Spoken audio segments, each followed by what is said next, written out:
देखिए आज atomic structure में स्टार्ट कर रहे हैं फोटोइलेक्ट्रिक इफेक्ट। ठीक है, एक ही महीने से चलिए स्टार्ट कर रहे हैं photoelectric effect. Photo electric effect क्या है? फोटो इलेक्ट्रिक इफेक्ट मतलब फोटो मतलब फोटोन, फोटोन से इलेक्ट्रिक फील्ड का इफेक्ट प्रोड्यूस होना। फोटोन की फोटोन के कारण इलेक्ट्रिक इफेक्ट का प्रोड्यूस होना क्या कहलाता है? Photo electric effect. ठीक है, तो फोटो इलेक्ट्रिक इफेक्ट नाम से पता चल रहा है कि फोटोन की वजह से इलेक्ट्रिक फील्ड इफेक्ट प्रोड्यूस होना या फोटोन की वजह से इलेक्ट्रिक इफेक्ट का प्रोड्यूस होना क्या कहलाता है? Photo electric effect. क्या है इसमें? हम क्या करते हैं, देखिए हमारे पास क्या है, ये एक कोई वैक्यूम ट्यूब है, ये वैक्यूम चैम्बर है। मतलब वैक्यूम का मतलब क्या है, इसमें एक वैक्यूम पंप लगा होगा जो अंदर की एयर को निकाल के बाहर कर देगा। तो इसका मतलब यहाँ पे अंदर क्या हो जाएगा? प्रेशर लो हो जाएगा। ठीक है, तो इसे बोलते हैं वैक्यूम पंप या डिस्चार्ज ट्यूब। ठीक है, चलिए तो वैक्यूम यहाँ पे क्या है, वैक्यूमनेस हमने की। इसके अंदर क्या करा हमने, दो इलेक्ट्रोड लिए मेटल के। इस इलेक्ट्रोड पे हमने क्या करा है, एक लाइट ऑफ बीम क्या है, इंसिडेंट की है। ठीक, लाइट ऑफ बीम क्या है, इंसिडेंट की है। लाइट ऑफ बीम क्या है, ये फोटॉन्स की फॉर्म में, लाइट का जो बीम है वो छोटे छोटे फोटोन यानी कि पार्टिकल्स की फॉर्म में आता है, जिसे क्या बोलते हैं, फोटोन। तो जब कोई लाइट क्या करेगी सुनिए, एक सफिशेंट एनर्जी की लाइट, एक सफिशेंट एनर्जी की लाइट मतलब एक मिनिमम वैल्यू है, उससे अधिक एनर्जी की लाइट होनी चाहिए। एक यह कह सकते हैं सफिशेंट फ्रीक्वेंसी के फोटोन, क्योंकि जो फोटोन की एनर्जी है, जो इलेक्ट्रोमैग्नेटिक रेडिएशन की एनर्जी है, वो पता चलेगी फोटोन की एनर्जी से, और फोटोन की एनर्जी पता चलती है फ्रीक्वेंसी से। तो एक सफिशेंट एनर्जी की लाइट या कह सकते हैं एक मिनिमम एनर्जी की लाइट या कह सकते हैं एक मिनिमम फ्रीक्वेंसी की लाइट क्या करेंगे, इस पर इंसिडेंट जब हम करेंगे तो यहाँ से क्या है, इलेक्ट्रॉन इजेक्ट होना शुरू हो जाएगा। यहाँ से इस मेटल प्लेट से क्या करेगा, इलेक्ट्रॉन निकलेगा और इलेक्ट्रॉन निकल के इधर जाएगा। जो इलेक्ट्रॉन निकलेगा उसे बोलेंगे फोटो इलेक्ट्रॉन्स। तो क्या है फोटोइलेक्ट्रिक इफेक्ट? मेटल सरफेस पे अगर हम क्या करें, सफिशेंट एनर्जी की एक लाइट क्या करें, इंसिडेंट करें, तो वहाँ से एक इलेक्ट्रॉन इजेक्ट होना शुरू हो जाता है, जिसे बोलते हैं फोटो इलेक्ट्रॉन। और इस इलेक्ट्रॉन के मोशन की वजह से इसमें एक करंट फ्लो कर जाएगी। इलेक्ट्रॉन इधर जा रहे हैं तो क्या हो जाएगी, एक करंट इधर मूव कर जाएगी, जिसे बोलेंगे फोटो इलेक्ट्रिक करंट। क्लियर? तो जिस दो इलेक्ट्रोड इसमें मेटल के हमने लगाए हैं, जिस पे ये क्या है, लाइट जाके इंसिडेंट होगी, वहां से इलेक्ट्रॉन क्या होंगे, इजेक्ट होना शुरू होंगे, तो इसे बोलेंगे कैथोड या बोल सकते हैं एमीटर, एमीटर ऑफ इलेक्ट्रॉन। ये क्या करेगा, इलेक्ट्रॉन को एमिट करेगा। दूसरा जो टर्मिनल है वो कैसा होगा, पॉजिटिव, उसे बोलेंगे एनोड या बोलते हैं कलेक्टर। कलेक्टर मीन्स इलेक्ट्रॉन यहाँ से एमिट होकर इस पर क्या हो जाएंगे, कलेक्ट हो जाएंगे। ठीक है, और ये जो इलेक्ट्रॉन है कैसे कहलाते हैं, photo electrons.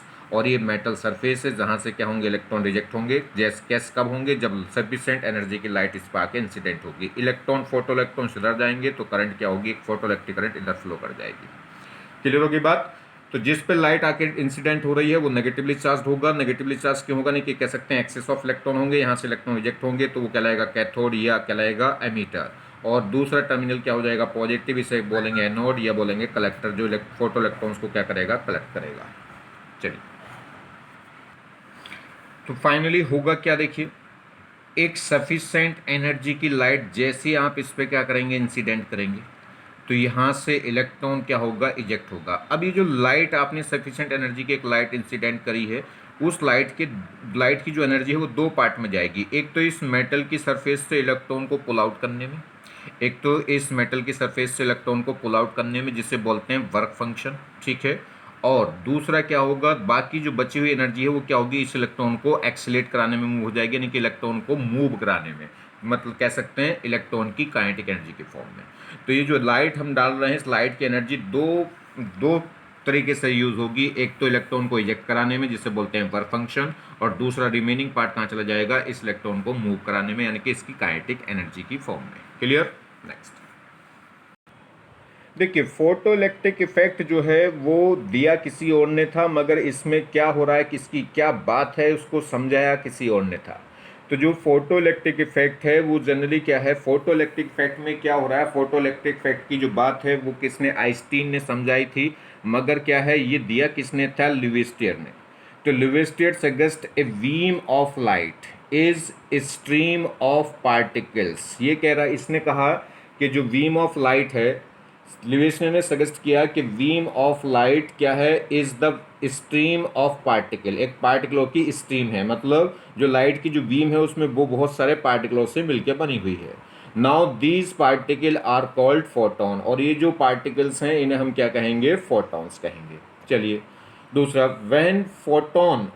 When photon of approximate frequency, हम क्या करें, when photon of approximate frequency strike on metal surface, electron are ejected from metal surface, these emitted electron are called photo electrons.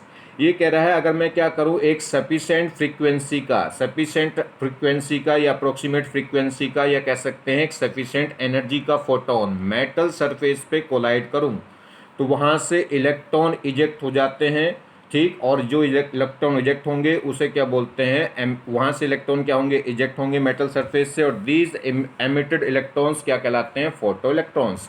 तो जो हम फोटोन क्या कर रहे हैं, इंसिडेंट कर रहे हैं मेटल सरफेस पे, उसकी फ्रीक्वेंसी एक लिमिट से क्या होनी चाहिए, अधिक होनी चाहिए, यानी कि एक अप्रोक्सीमेट फ्रीक्वेंसी होनी चाहिए, कह सकते हैं अप्रोक्सीमेट एनर्जी होनी चाहिए फोटोन की।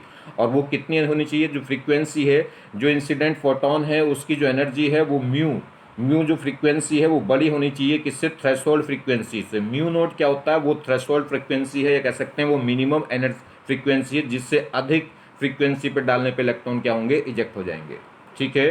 तो ये क्या कहलाती है, म्यू नोट कहलाएगी थ्रेशोल्ड फ्रीक्वेंसी। तो जो इंसिडेंट फोटोन है उसकी फ्रीक्वेंसी थ्रेशोल्ड फ्रीक्वेंसी से क्या होनी चाहिए, अधिक होनी चाहिए।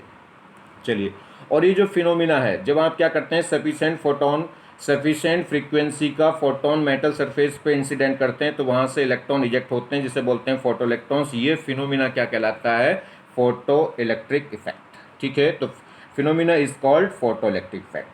चलिए, थ्रेशोल्ड एनर्जी क्या है, थ्रेशोल्ड एनर्जी या थ्रेशोल्ड फ्रीक्वेंसी। थ्रेशोल्ड एनर्जी क्या होती है, किसी भी, हमने क्या करा, किसी भी मेटल सरफेस पे एक फोटोन डाला, एनर्जी क्या है, इलेक्ट्रॉन इजेक्ट नहीं हुआ, हमने क्या करा, इस फोटोन की एनर्जी को और बढ़ाया, ठीक है। तो अभी भी इलेक्ट्रॉन नहीं निकला, और एनर्जी को हमने, फोटोन की एनर्जी को और बढ़ा दिया, तो जस्ट क्या है, इलेक्ट्रॉन जस्ट निकलने की कंडीशन पे आ गया मगर मूव नहीं करा। इलेक्ट्रॉन मेटल से निकल के जस्ट सरफेस पे आ गया है मगर मूव नहीं कर रहा, तो वो क्या कहलाएगा, जब इलेक्ट्रॉन जस्ट इजेक्ट हो जाता है मगर काइनेटिक एनर्जी उसमें क्या रहती है, जीरो, कह सकते हैं सरफेस पर आके गिर जाता है, तो उसे बोलते हैं थ्रेशोल्ड फ्रीक्वेंसी। तो उस फ्रीक्वेंसी का जो फोटोन है, वो जो फोटोन है उस फोटोन की फ्रीक्वेंसी को बोलते हैं थ्रेशोल्ड फ्रीक्वेंसी। और जैसे आप फ्रीक्वेंसी थ्रेशोल्ड फ्रीक्वेंसी से बढ़ाएंगे, या कह सकते हैं फोटोन की एनर्जी उस मिनिमम फ्रीक्वेंसी से बढ़ाएंगे, तो वो क्या कहलाएगा, वो कहलाएगा थ्रेशोल्ड एनर्जी। तो थ्रेशोल्ड एनर्जी समझ रहे हैं। तो थ्रेशोल्ड एनर्जी क्या है, जिस पे इलेक्ट्रॉन जस्ट इजेक्ट हो जाए, वो क्या कहलाएगी, थ्रेशोल्ड एनर्जी। और उसे क्या बोल देते हैं, वर्क फंक्शन। किसी भी मेटल सरफेस से इलेक्ट्रॉन को पुल आउट करने के लिए एक मिनिमम एनर्जी रिक्वायर्ड होती है, जिसे बोलते हैं थ्रेशोल्ड एनर्जी, या क्या कह सकते हैं बाइंडिंग एनर्जी, या कह सकते हैं वर्क फंक्शन, या कह सकते हैं आयनाइजेशन एनर्जी। और ये डिफरेंट मेटल के लिए क्या होगी, डिफरेंट होगी। क्यों, क्योंकि मेटल्स क्या है, देखिए किसी भी एटम के अंदर जो इलेक्ट्रॉन है वो न्यूक्लियस के साथ अट्रैक्ट होते हैं, न्यूक्लियस के साथ बंधे होते हैं इलेक्ट्रोस्टैटिक फोर्स से। और डिफरेंट एटम के लिए क्या होगा, न्यूक्लियस चार्ज डिफरेंट होगा, तो इलेक्ट्रोस्टैटिक अट्रैक्शन भी क्या होगी, डिफरेंट होगी। इलेक्ट्रोस्टैटिक अट्रैक्शन डिफरेंट होगी तो ये बाइंडिंग एनर्जी भी क्या होगी, डिफरेंट होगी। क्लियर। और बाइंडिंग एनर्जी भी क्या होगी, अगर किसी पर्टिकुलर एटम की हम बात करें, तो पर्टिकुलर एटम के लिए इलेक्ट्रॉन्स भी, जैसे पहली सेल, सेकंड सेल्स, तो लास्ट सेल में जो इलेक्ट्रॉन होगा वो लूजली बाउंडेड होगा, और उससे इनर सेल में जो इलेक्ट्रॉन होगा वो स्ट्रांगली बाउंडेड होगा, उससे और इनर जाए तो वो और भी स्ट्रांगली क्या होगा, बाउंडेड होगा। तो सबसे आसानी से इलेक्ट्रॉन कौन सा निकलेगा, आउटर मोस्ट सेल का। तो किसी भी एटम का कौन सा इलेक्ट्रॉन निकल के भागेंगे, जो आउटर मोस्ट सेल के हैं, ठीक है। चलिए, अगर हम बात करें, जैसे मैं आउटर मोस्ट सेल का इलेक्ट्रॉन निकालूंगा तो वो उसका वर्क फंक्शन कम होगा, उससे अंदर सेल का इलेक्ट्रॉन निकालूंगा तो उसका वर्क फंक्शन और ज़्यादा होगा, उससे अगर हम अंदर वाला इलेक्ट्रॉन निकालेंगे तो और ज़्यादा वर्क फंक्शन होगा। तो जो सबसे आउटर मोस्ट सेल में इलेक्ट्रॉन है उसका वर्क फंक्शन सबसे कम होगा, या कह सकते हैं उसे इजेक्ट कराने के लिए कम एनर्जी की रिक्वायरमेंट होगी। तो आप जो लाइट की फॉर्म में, फोटोन की फॉर्म में जो एनर्जी डाल रहे हैं उसका कम से कम पार्ट वर्क फंक्शन के केस में कब जाएगा, जब आउटर मोस्ट सेल का इलेक्ट्रॉन निकले, तो बाकी जो बची हुई एनर्जी है वो कहाँ चली जाएगी, काइनेटिक एनर्जी में। तो सबसे ज़्यादा काइनेटिक एनर्जी किसकी होगी, जो आउटर मोस्ट सेल का इलेक्ट्रॉन है। अगर इनर सेल का इलेक्ट्रॉन निकलेगा तो उसमें वर्क फंक्शन ज़्यादा होगा, तो उसकी काइनेटिक एनर्जी क्या हो जाएगी, कम। चलिए, तो थ्रेशोल्ड एनर्जी क्या हुई, minimum energy required to ejected of electron from metal surface. तो मेटल सरफेस से इलेक्ट्रॉन को इजेक्ट करने के लिए जो मिनिमम एनर्जी रिक्वायर्ड होती है उसे बोलते हैं थ्रेशोल्ड एनर्जी ई नॉट। ठीक है, क्या बोल रहे हैं, ई नॉट। और यह क्या कह सकते हैं, इसे बाइंडिंग एनर्जी या कह सकते हैं वर्क फंक्शन या कह सकते हैं आयनाइजेशन एनर्जी। और डिफरेंट डिफरेंट मेटल के लिए क्या होगी, ये डिफरेंट डिफरेंट होगी। और दूसरी बात डिफरेंट और क्या होगा, इस किसी पर्टिकुलर एक एटम के पर किसी एक पर्टिकुलर एटम की बात करें तो उसके डिफरेंट डिफरेंट इलेक्ट्रॉन के लिए भी क्या होगी, ये डिफरेंट डिफरेंट होगी। फिलहाल तो हम किसके लिए बात करेंगे, बैलेंस इलेक्ट्रॉन के लिए, यानी कि आउटर मोस्ट सेल के। जब भी किसी भी मेटल पे हम एनर्जी डालेंगे, फोटोन डालेंगे, तो उसका आउटर मोस्ट सेल के इलेक्ट्रॉन्स क्या हो जाएंगे, निकल के भाग जाएंगे, क्योंकि वो लूजली बाउंडेड होते हैं। ठीक है, तो बस इतना बात ध्यान रखेंगे, जो वर्क फंक्शन है वो इस बात पर डिपेंड करेगा कि डिफरेंट, वो किस पर डिपेंड करेगा, नेचर ऑफ मटेरियल्स पे, नेचर ऑफ मेटल पे। थ्रेशोल्ड फ्रीक्वेंसी क्या है, इस थ्रेशोल्ड एनर्जी के कॉरस्पॉन्डिंग जो फ्रीक्वेंसी है वही क्या कहलाती है, थ्रेशोल्ड फ्रीक्वेंसी। तो क्या है, corresponding minimum frequency required for ejection of electron. किसी भी इलेक्ट्रॉन को, किसी भी मेटल सरफेस से इलेक्ट्रॉन को इजेक्ट करने के लिए जो मिनिमम एनर्जी रिक्वायर्ड है उसकी जो कॉरस्पॉन्डिंग फ्रीक्वेंसी होगी वही क्या कहलाती है, थ्रेशोल्ड फ्रीक्वेंसी। इसे दिखाते हैं म्यू नॉट से और थ्रेशोल्ड एनर्जी को दिखाते हैं ई नॉट से। चलिए, अब ये क्या है, energy of incident photon emit in metal surface. Metal surface पे जो इंसिडेंट एनर्जी है वो क्या है, किस फॉर्म में यूज होती है, ये एक्सप्लेन किया था किसने, आइंस्टीन ने। तो इसे आइंस्टीन इक्वेशन भी बोलते हैं। तो क्या है, energy of incident photon, energy of incident photon in on metal surface, वो इजिकल टू क्या होगी, दो पार्ट होंगे, इस एनर्जी का दो पार्ट होंगे। क्या, एक पार्ट तो जाएगा इलेक्ट्रॉन को मेटल सरफेस से इजेक्ट कराने में, या कह सकते हैं जो इलेक्ट्रॉन न्यूक्लियस के साथ बंधा हुआ है उससे रिमूव कराने में, या कह सकते हैं आयनेशन एनर्जी में। ठीक है, तो एक तो जाएगा आयनेशन एनर्जी बोल दो या वर्क फंक्शन बोल दो, या कह सकते हैं इलेक्ट्रॉन को न्यूक्लियस के साथ जो अट्रैक्शन फोर्स है उससे बाइंड यानी कि उससे फ्री कराने में। और बची हुई एनर्जी कहाँ चली जाएगी, इस इलेक्ट्रॉन को मूव कराने में। तो क्या हो गया, तो energy of incident photon on metal surface वो दो तरीके से यूज होगी। एक तो energy required to ejection of electron from metal surface, जिसे क्या बोलते हैं, वर्क फंक्शन या बाइंडिंग एनर्जी, प्लस बाकी रिमेनिंग पार्ट कहाँ जाएगा, energy maximum kinetic energy of ejection of photo electrons, जो फोटो इलेक्ट्रॉन्स है उसकी मैक्सिमम काइनेटिक एनर्जी में। अच्छा, ऐसा क्यों नहीं कह रहा ये कि जो एनर्जी हमने इंसिडेंट फोटोन है उसकी जो एनर्जी है वो कहाँ जाएगी, एक तो इलेक्ट्रॉन को इजेक्शन कराने में मेटल सरफेस से, और दूसरी एनर्जी, बाकी बची हुई एनर्जी कहाँ जाएगी, फोटो इलेक्ट्रॉन की काइनेटिक एनर्जी में। इसे मैक्सिमम काइनेटिक एनर्जी क्यों बोल रहा है, मैक्सिमम काइनेटिक एनर्जी इसलिए बोल रहा है क्योंकि ये जो इलेक्ट्रॉन्स निकला है, ये जो इलेक्ट्रॉन्स निकला है ये आउटर मोस्ट सेल का निकला है। आउटर मोस्ट सेल मतलब वो इलेक्ट्रॉन निकला है जो सबसे क्या है, लूजली बाउंडेड है न्यूक्लियस के साथ, या कह सकते हैं वो इलेक्ट्रॉन किसी भी एटम के अंदर, मान लीजिए फॉर एग्जांपल मैनी इलेक्ट्रॉन्स हैं, तो मैनी इलेक्ट्रॉन्स में से कोई वो इलेक्ट्रॉन है जो आउटर मोस्ट सेल में है, जो आउटर मोस्ट सेल में है उसका न्यूक्लियस के साथ अट्रैक्शन कम होगा, तो इसकी बाइंडिंग एनर्जी कम होगी, और बाइंडिंग एनर्जी कम होगी तो वर्क फंक्शन भी क्या होगा, कम। और ये वर्क फंक्शन कम से कम यूज होगा तो ज़्यादा से ज़्यादा एनर्जी कहाँ आ जाएगी, काइनेटिक एनर्जी में, क्योंकि इन दोनों का सम मिलकर इसके इक्वल होना है। तो ये मैक्सिमम काइनेटिक एनर्जी इसलिए बोल रहा है क्योंकि जो इलेक्ट्रॉन इजेक्ट हो रहा है वो कौन सा हो रहा है, लूजली बाउंडेड वाला, या कह सकते हैं बैलेंस इलेक्ट्रॉन्स वाला। अगर उससे इनर सेल का इलेक्ट्रॉन निकालेंगे तो वर्क फंक्शन बढ़ जाएगा, जिससे ये काइनेटिक एनर्जी घट जाएगी। तो ध्यान रखना है, जो काइनेटिक एनर्जी है उसे मैक्सिमम वर्ड क्यों बोल रहा है, क्योंकि वी टेक अबाउट मैक्सिमम, इस काइनेटिक एनर्जी को हम मैक्सिमम क्यों ले रहे हैं, we take about maximum because of electrons present at outer most cell. तो जो इलेक्ट्रॉन निकला है, जो इजेक्ट, जो फोटो इलेक्ट्रॉन्स है वो कौन सा है, आउटर मोस्ट सेल वाला, और आउटर मोस्ट सेल वाले के लिए वर्क फंक्शन सबसे कम होता है, तो काइनेटिक एनर्जी क्या होगी, मैक्सिमम। या कह सकते हैं किसी भी पर्टिकुलर एटम से इलेक्ट्रॉन जब निकालेंगे तो मैक्सिमम काइनेटिक एनर्जी किस इलेक्ट्रॉन की होगी, जो आउटर मोस्ट सेल में होगा, जो लूजली बाउंडेड होगा न्यूक्लियस के साथ। चलिए, तो इसकी इक्वेशन क्या बनी, तो जो हमने क्या करा है, जो इंसिडेंट फोटोन की एनर्जी है वो कहाँ जाएगी, एक तो क्या हो गया, थ्रेशोल्ड एनर्जी में, थ्रेशोल्ड एनर्जी या कह सकते हैं वर्क फंक्शन में, प्लस रिमेनिंग एनर्जी कहाँ चली जाएगी, काइनेटिक एनर्जी में। तो जो एनर्जी आई फोटोन की जो मेटल पे इंसिडेंट हुई है वो क्या होगी, दो तरीके से जाएगी। एक तो क्या होगा, मिनिमम थ्रेशोल्ड एनर्जी की फॉर्म में, या कह सकते हैं इसे वर्क फंक्शन, या कह सकते हैं आयनेशन एनर्जी, और रिमेनिंग कहाँ चली जाएगी, उसको एच मूव कराने में, इनकी काइनेटिक एनर्जी में। ठीक है, फोटो इलेक्ट्रॉन्स की काइनेटिक एनर्जी में। चलिए, तो एनर्जी ऑफ फोटोन, अगर फोटोन की एनर्जी देखें ई, तो ई इज इक्वल टू क्या हो गया, एच म्यू।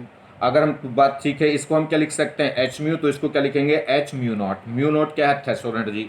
म्यू तो क्या है, वो फ्रीक्वेंसी है जो फोटोन की है, ठीक है। और म्यू नोट क्या है, थ्रेशोल्ड फ्रीक्वेंसी है। तो इसे क्या लिख सकते हैं, E इज इक्वल टू, ई की जगह लिख सकता हूँ एच म्यू, और ई नोट की जगह लिख सकता हूँ एच म्यू नोट, और प्लस क्या हो गई है, काइनेटिक एनर्जी, ठीक है। तो ये इक्वेशन कौन सी इक्वेशन कहलाती है, आइंस्टीन इक्वेशन। तो देखिए, तो मैक्सिमम काइनेटिक एनर्जी क्या आ गई, अगर हम बात करें तो इक्वेशन हमारे पास ये आई थी कि जो E इज इक्वल टू है वो क्या थी, ई नॉट प्लस काइनेटिक एनर्जी, यही तो थी। तो अगर मैं काइनेटिक एनर्जी निकालूंगा कौन सी, मैक्सिमम, तो वो क्या होगी, मैक्सिमम काइनेटिक एनर्जी क्यों आ रही, क्योंकि हम वर्क फंक्शन क्या ले रहे हैं, मिनिमम। मिनिमम कौन सा होगा, आउट बैलेंस सेल के इलेक्ट्रॉन के लिए।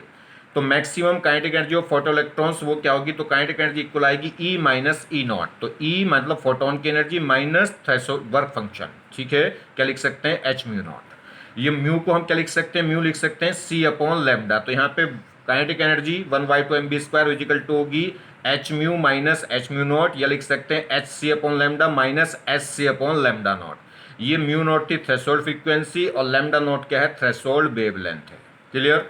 ये ऐसे लिख सकते हैं कि जो काइनेटिक एनर्जी है वो क्या होगी, H energy of photon minus क्या हो गया, ये वर्क फंक्शन। वर्क फंक्शन को आप डब्ल्यू से दिखा सकते हैं या किससे दिखा सकते हैं, फाई से या फाई नॉट से, ठीक है। तो फाई यहाँ पे क्या हो गया, वर्क फंक्शन। क्लियर। देखिए, तो अब क्या कहानी बनी, कहानी ये बनी है, समझिए। तो कंक्लूजन क्या है इससे, कंक्लूजन क्या हुआ, अगर देखिए ये फोटोन की एनर्जी है, अगर क्या हुआ, ये यहाँ से देखिए फाइनल इक्वेशन ये बनी कि क्या हो गया, H mu is equal to हो गया एच म्यू नॉट, या कह सकते हैं वर्क फंक्शन, और प्लस क्या हो गई, काइनेटिक एनर्जी, ठीक है। या ऐसे ऐसे कह सकते हैं फाई नॉट प्लस क्या हो गया, काइनेटिक एनर्जी। तो अगर क्या होगा, इसकी जो फ्रीक्वेंसी है, फोटोन की जो एनर्जी है, अगर फोटोन की एनर्जी वर्क फंक्शन से अधिक हुई, अगर ये फोटोन की एनर्जी जो है, फोटोन की एनर्जी यानी कि ई,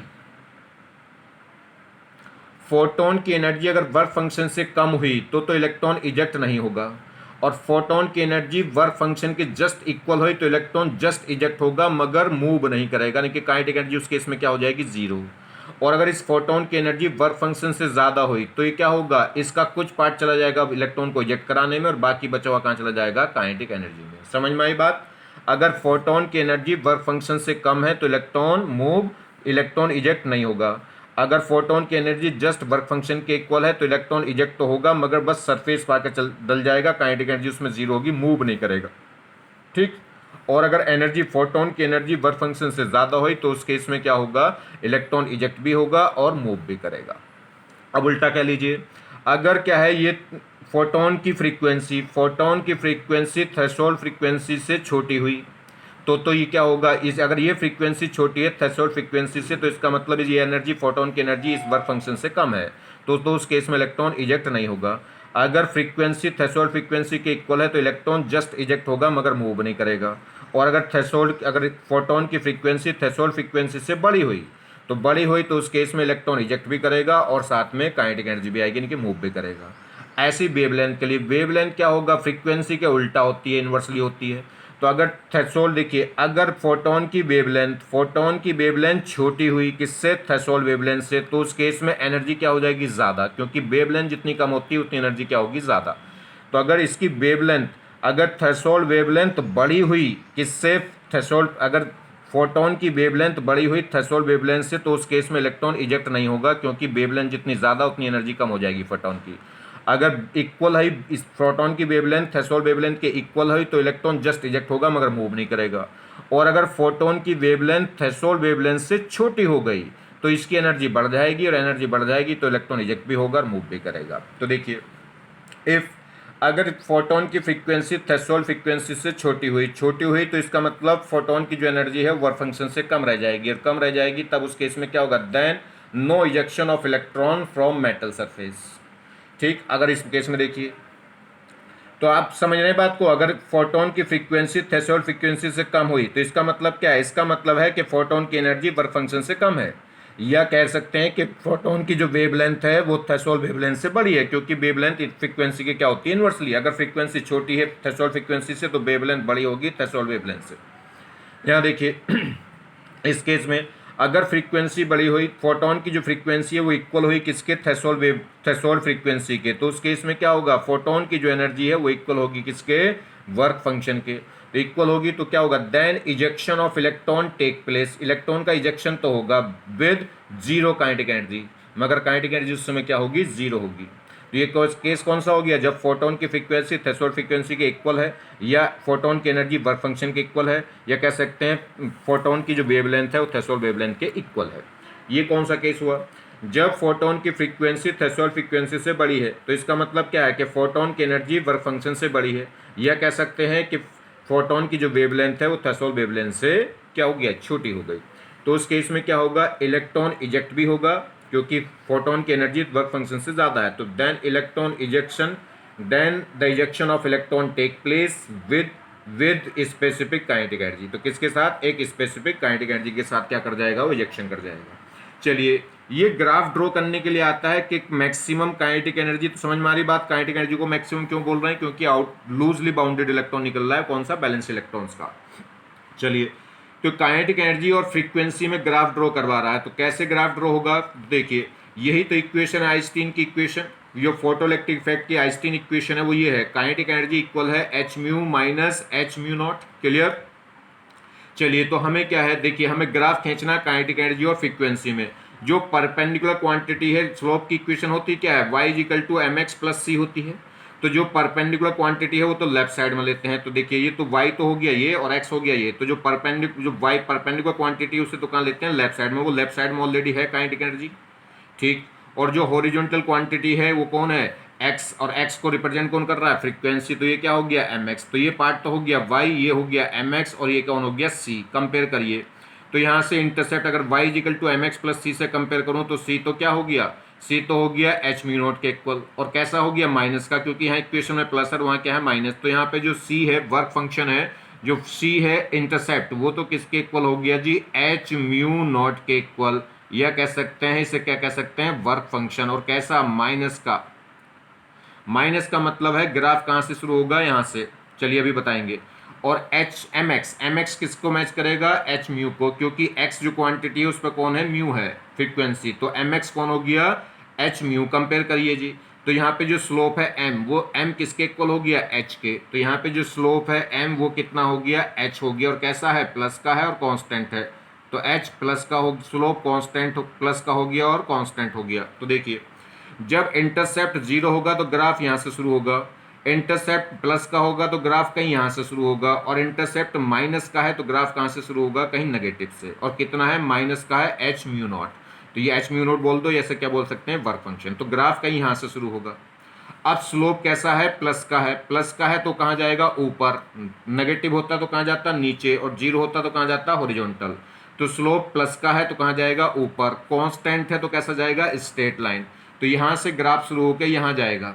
अब इतना पार्ट डॉटेड क्यों बना रहे हैं, यहाँ से शुरू क्यों कर रहे हैं, सुनिए क्या होगा। जब तक ये फ्रीक्वेंसी की वैल्यू है, और जब तक फ्रीक्वेंसी बढ़ते बढ़ते थ्रेशोल्ड फ्रीक्वेंसी के इक्वल ना आ जाए, जब तक फ्रीक्वेंसी थ्रेशोल्ड फ्रीक्वेंसी के इक्वल ना आ जाए, जब तक इलेक्ट्रॉन इजेक्ट ही नहीं होगा। तो इस वाले एरिया में जो फ्रीक्वेंसी है वो थ्रेशोल्ड फ्रीक्वेंसी से कम है, क्योंकि ये जो जहाँ ये मीट कर गया, ये क्या कहलाएगी, थ्रेशोल्ड फ्रीक्वेंसी। तो इस केस में जो फ्रीक्वेंसी है वो थ्रेशोल्ड फ्रीक्वेंसी से कम है, तो उस केस में इलेक्ट्रॉन इजेक्ट होगा ही नहीं। जब इलेक्ट्रॉन इजेक्ट होगा ही नहीं तो काइनेटिक एनर्जी कहाँ से आएगी। तो इसलिए वो ग्राफ क्या है, इस एरिया में ग्राफ नहीं आएगा, नहीं कि वो डॉटेड बना दिया। अब जैसी फ्रीक्वेंसी, ये फ्रीक्वेंसी थ्रेशोल्ड फ्रीक्वेंसी के इक्वल हो गई तो इलेक्ट्रॉन जस्ट इजेक्ट होगा, मगर काइनेटिक एनर्जी क्या होगी, जीरो। तो थ्रेशोल्ड फ्रीक्वेंसी पे काइनेटिक एनर्जी क्या होगी, जीरो। अब जैसे जैसे फ्रीक्वेंसी बढ़ेगी, जैसे जैसे फ्रीक्वेंसी बढ़ेगी वैसे वैसे काइनेटिक, जैसे जैसे फ्रीक्वेंसी बढ़ेगी वैसे वैसे काइनेटिक एनर्जी भी बढ़ेगी, इसलिए ग्राफ ही आ गया। तो यहाँ से थ्रेशोल्ड फ्रीक्वेंसी के बाद ये ग्राफ आना शुरू होगा। क्लियर हो गई बात। तो इसका जो स्लोप है, इंटरसेप्ट है, वो ये जो वैल्यू है यहाँ से लेकर यहाँ तक की ये वैल्यू, ये क्या कहलाएगी, वर्क फंक्शन, ये कहलाएगी इंटरसेप्ट, और किसके इक्वल है, एच म्यू नॉट के।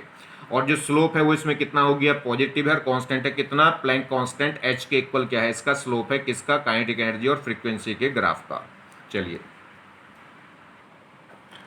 अब बात करें इंटेंसिटी ऑफ लाइट की। सुनिए दो बातें पहले समझने से पहले। अब क्या है, ये जो फोटो इलेक्ट्रिक इफेक्ट था ये क्या करता है, लाइट की पार्टिकल नेचर को क्या करता है, रिप्रेजेंट करता है। पार्टिकल की यानी कि लाइट की पार्टिकल नेचर को प्रेफर करता है। क्यों, सुनिए।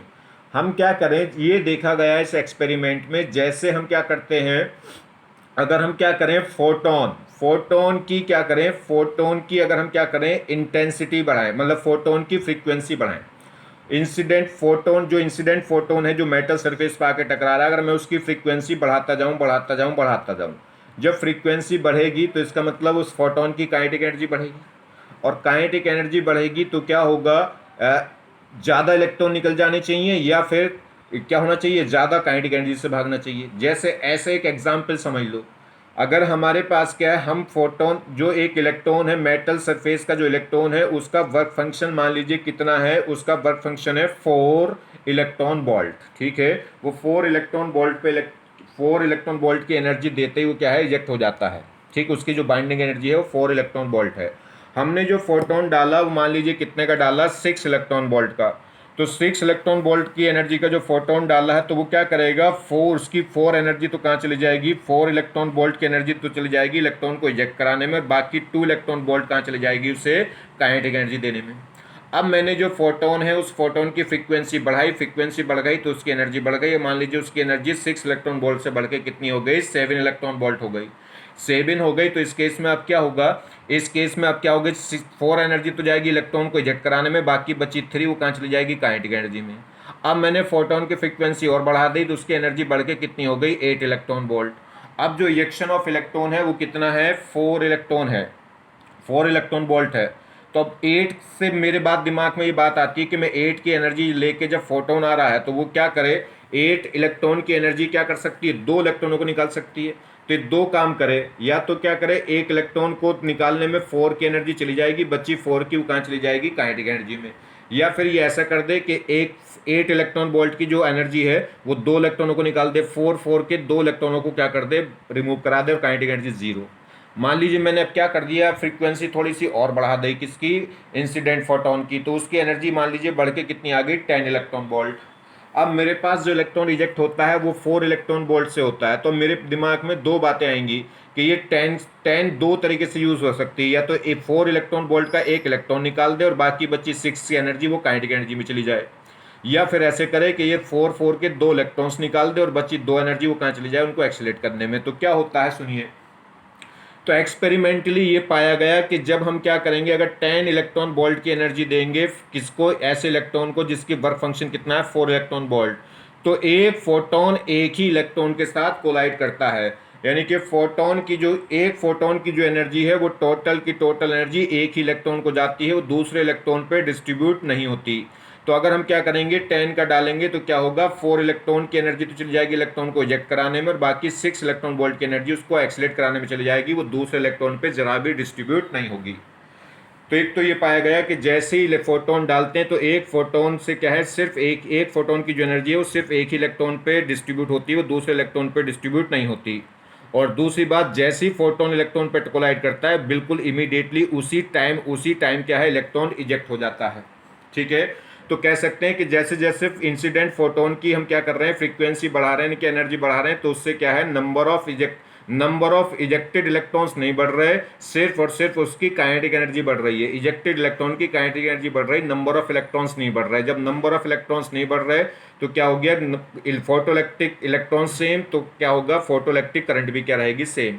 तो अगर इंसिडेंट फोटोन की फ्रीक्वेंसी बढ़ाने से क्या हो रहा है, इंसिडेंट फोटोन की फ्रीक्वेंसी बढ़ाने से क्या हो रहा है, नंबर ऑफ क्या कर रहा है, जो इजेक्टिव इलेक्ट्रॉन है उसकी काइनेटिक एनर्जी बढ़ रही है, मगर नंबर ऑफ इजेक्टिव इलेक्ट्रॉन नहीं बढ़ रहा है, यानी कि कह सकते हैं फोटोइलेक्ट्रिक करंट नहीं बढ़ रही। फोटोइलेक्ट्रिक करंट कब बढ़ी, अगर हम क्या करें, इंटेंसिटी बढ़ाएं। इंटेंसिटी का मतलब है नंबर ऑफ फोटॉन्स बढ़ाएं। अगर हमने लाइट की इंटेंसिटी बढ़ा दी, मतलब नंबर ऑफ फोटॉन्स बढ़ा दिए, तो नंबर ऑफ फोटॉन्स बढ़ा दिए तब क्या है, नंबर ऑफ इजेक्टिव इलेक्ट्रॉन बढ़े। वो नंबर ऑफ इजेक्टिव इलेक्ट्रॉन बढ़े तो फोटोइलेक्ट्रिक करंट बढ़ गई, मगर उस केस में काइनेटिक एनर्जी नहीं बढ़ी, क्योंकि क्या है, सेम फ्रिक्वेंसी का सेम एनर्जी का एक फोटोन था। देखिए, इंटेंसिटी बढ़ाने से, लाइट की इंटेंसिटी बढ़ाने से नंबर ऑफ फोटोन बढ़े, मगर किसी एक पर्टिकुलर फोटोन की एनर्जी नहीं बढ़ी, और पर्टिकुलर फोटोन की एनर्जी उतनी रही, तो क्या है, जो इजेक्टिव इलेक्ट्रॉन है उसकी एनर्जी क्या रही, सेम रही। इजेक्टिव इलेक्ट्रॉन की काइनेटिक एनर्जी तो नहीं बढ़ी, मगर नंबर ऑफ इजेक्टिव इलेक्ट्रॉन बढ़ गए। तो जैसे हमने नंबर ऑफ फोटोन बढ़ाए तो क्या बढ़ गए, नंबर ऑफ इजेक्टेड इलेक्ट्रॉन बढ़ गए, मगर काइनेटिक एनर्जी पे कोई इफेक्ट नहीं आया। मगर जैसे ही एक फोटोन की फ्रीक्वेंसी बढ़ा रहे हैं कि एक फोटोन की एनर्जी बढ़ा रहे हैं, तो उससे क्या है, नंबर ऑफ इजेक्टेड इलेक्ट्रॉन तो सेम रहे, मगर उस केस में काइनेटिक एनर्जी बढ़ गई। ठीक है। और ये जो एक्सपेरिमेंट है, ये एक्सपेरिमेंट किसका है? जैसे एक फोटोन एक ही इलेक्ट्रॉन को जाके कोलाइड कर रहा है, या कह सकते हैं एक फोटोन की एनर्जी एक ही इलेक्ट्रॉन पर डिस्ट्रीब्यूट हो रही, तो इसका मतलब ये पार्टिकल नेचर है। जैसे एक कंचे को दूसरे कंचे पे मारेंगे तो उसकी एनर्जी उसी के पास जाएगी, वो तीसरे के पास नहीं जाती। तो एक तरीके से पार्टिकल कोलिजन हो रहा है, तो इसलिए किसको शो कर रहा है? पार्टिकल नेचर को। और वेव नेचर को, अगर वेव नेचर होती तो एक फोटोन की एनर्जी क्या होती है? Another more than one electron के साथ क्या होती? डिस्ट्रीब्यूट होती, पहली बात। और दूसरी बात, जैसे ही फोटोन इलेक्ट्रॉन से जाके कोलाइड करता, इमीडिएटली इलेक्ट्रॉन क्या है? इजेक्ट नहीं होते, क्योंकि कुछ टाइम लगता एनर्जी को डिस्ट्रीब्यूट होने में, अगर वेव नेचर होती तो इसलिए किसको प्रेफर करती है? पार्टिकल नेचर को। चलिए खैर, अब देखते हैं आगे। तो intensity of light, intensity of light क्या है? इंटेंसिटी ऑफ लाइट होती क्या है? एनर्जी इंसिडेंट पर यूनिट एरिया पर यूनिट टाइम। ये कई बार मैं आपको बता चुका हूं। अगर किसी भी लाइट की जो एनर्जी है, लाइट की जो एनर्जी है पर यूनिट एरिया पर यूनिट पर सेकंड, क्या कहलाती है? इंटेंसिटी। किसी भी एक यूनिट एरिया पे एक सेकंड में कितनी एनर्जी इंसिडेंट हो रही लाइट की, उसे बोलते हैं इंटेंसिटी ऑफ लाइट। ठीक है। तो इंटेंसिटी क्या होगी? Total energy, total energy divided by total area divided by total time, क्योंकि एक एरिया के लिए मुझे निकालना तो टोटल एरिया से डिवाइड करेंगे, एक सेकंड के लिए निकालना तो क्या करेंगे? टोटल टाइम से क्या करेंगे? डिवाइड करेंगे। ठीक है। तो अगर टोटल एनर्जी कितनी है लाइट की, वो कितनी, देखिए एच म्यू तो हो गया एक फोटोन की एनर्जी, और मान लीजिए कितने फोटोन आए मेरे पास? एन। तो एन फोटोन है, एक फोटोन की एनर्जी हो गई एच म्यू, तो ये हो गई टोटल एनर्जी। टोटल एनर्जी को टोटल एरिया से टोटल टाइम से डिवाइड कर दूंगा तो ये हो जाएगी एनर्जी पर यूनिट एरिया पर यूनिट टाइम। ये क्या कहलाएगी? Intensity of light. ठीक है। अच्छा, लाइट की इंटेंसिटी हम कैसे चेंज कर सकते हैं? किसी भी सोर्स की इंटेंसिटी चेंज होती है सोर्स के और जो ऑब्जर्वर है, यानी कि जो ऑब्जेक्ट है, टारगेट है, उनके बीच में सेपरेशन को घटा बढ़ा के आप क्या कर सकते हैं? इंटेंसिटी को चेंज कर सकते हैं। चलिए, तो देखिए, for a particular light source, किसी पर्टिकुलर लाइट सोर्स के लिए कांस्टेंट फ्रीक्वेंसी, फ्रीक्वेंसी तो सेम है किसी भी सोर्स की, number of photons can be varies by bringing the source away and towards the metal surface.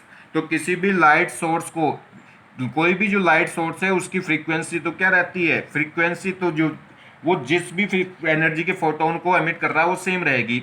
तो किसी भी पर्टिकुलर कोई बल्ब है, उस पर्टिकुलर बल्ब की लाइट की फ्रीक्वेंसी क्या रहेगी? सेम। तो फिर इंटेंसिटी कैसे बढ़ा सकते हैं? उस सोर्स को क्या कर सकते हैं? सोर्स को पास या दूर ले जा सकते हैं, किसके? मेटल सरफेस के। मेटल सरफेस के पास लाएंगे तो इंटेंसिटी बढ़ जाएगी, और मेटल सरफेस से दूर ले जाएंगे तो इंटेंसिटी घट जाएगी। इंटेंसिटी इनवर्सली प्रोपोर्शनल होती है डिस्टेंस के स्क्वायर के, ध्यान रखना, वो डिस्टेंस के स्क्वायर के। ठीक है। तो जितना डिस्टेंस क्या होगी? इनवर्सली होगी, जितनी डिस्टेंस कम उतनी इंटेंसिटी क्या हो जाएगी? ज़्यादा। तो आई इनवर्सली प्रोपोर्शनल होती है किसके? डी स्क्वायर के।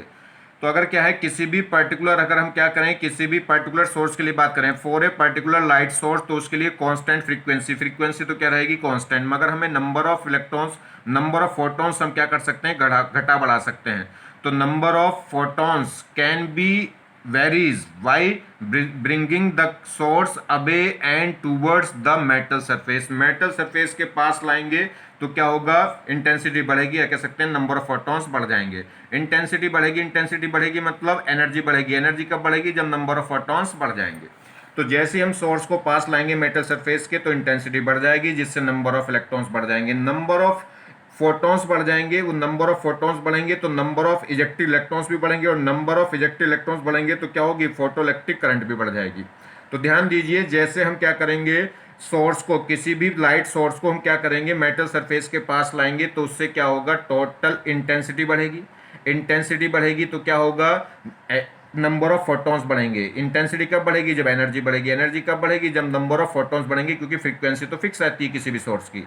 तो नंबर ऑफ फोटॉन्स बढ़ेंगे, और जितने ज़्यादा फोटॉन्स बढ़ेंगे उतने ज़्यादा क्या होंगे? इजेक्टेड इलेक्ट्रॉन्स बढ़ेंगे, क्योंकि एक फोटॉन एक इलेक्ट्रॉन को टकराता है। तो जितने जितने क्या होंगे? फोटॉन्स, मान लीजिए 10 फोटॉन थे तो 10 इलेक्ट्रॉन रिजेक्ट होंगे, और 20 फोटॉन थे तो 20 इलेक्ट्रॉन रिजेक्ट होंगे।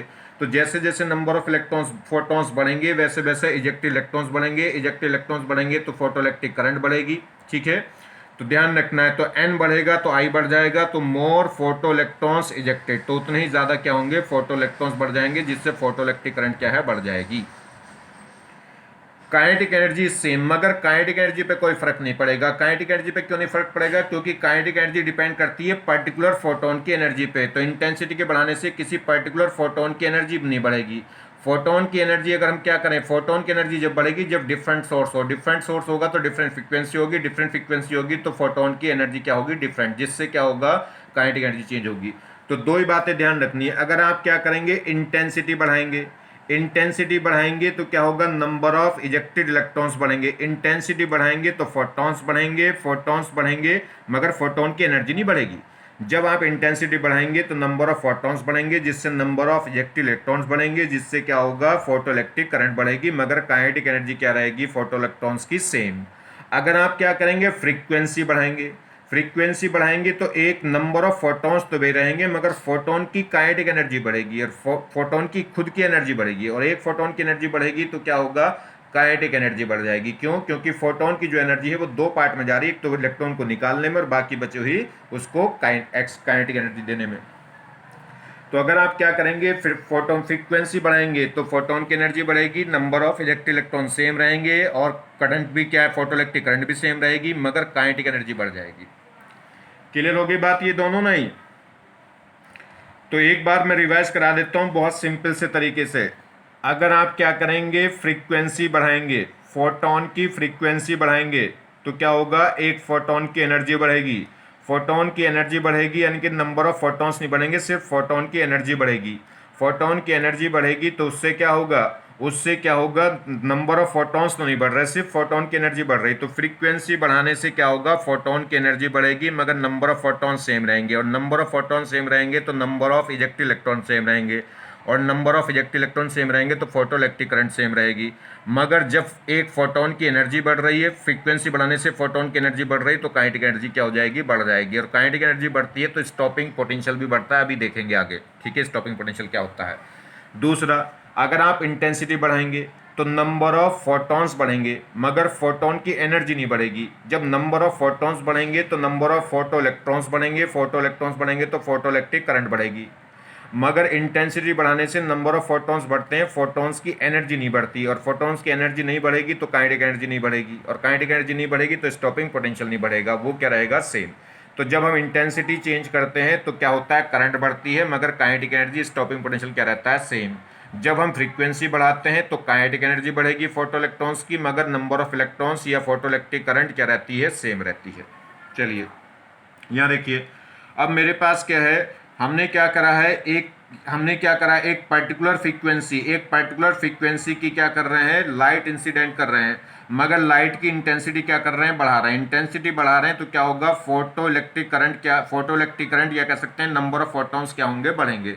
जैसे जैसे इंटेंसिटी बढ़ाओगे वैसे वैसे नंबर ऑफ फोटॉन्स या नंबर ऑफ फोटो इलेक्ट्रॉन्स क्या होंगे, बढ़ेंगे, तो उससे करंट भी क्या हो जाएगी, बढ़ जाएगी।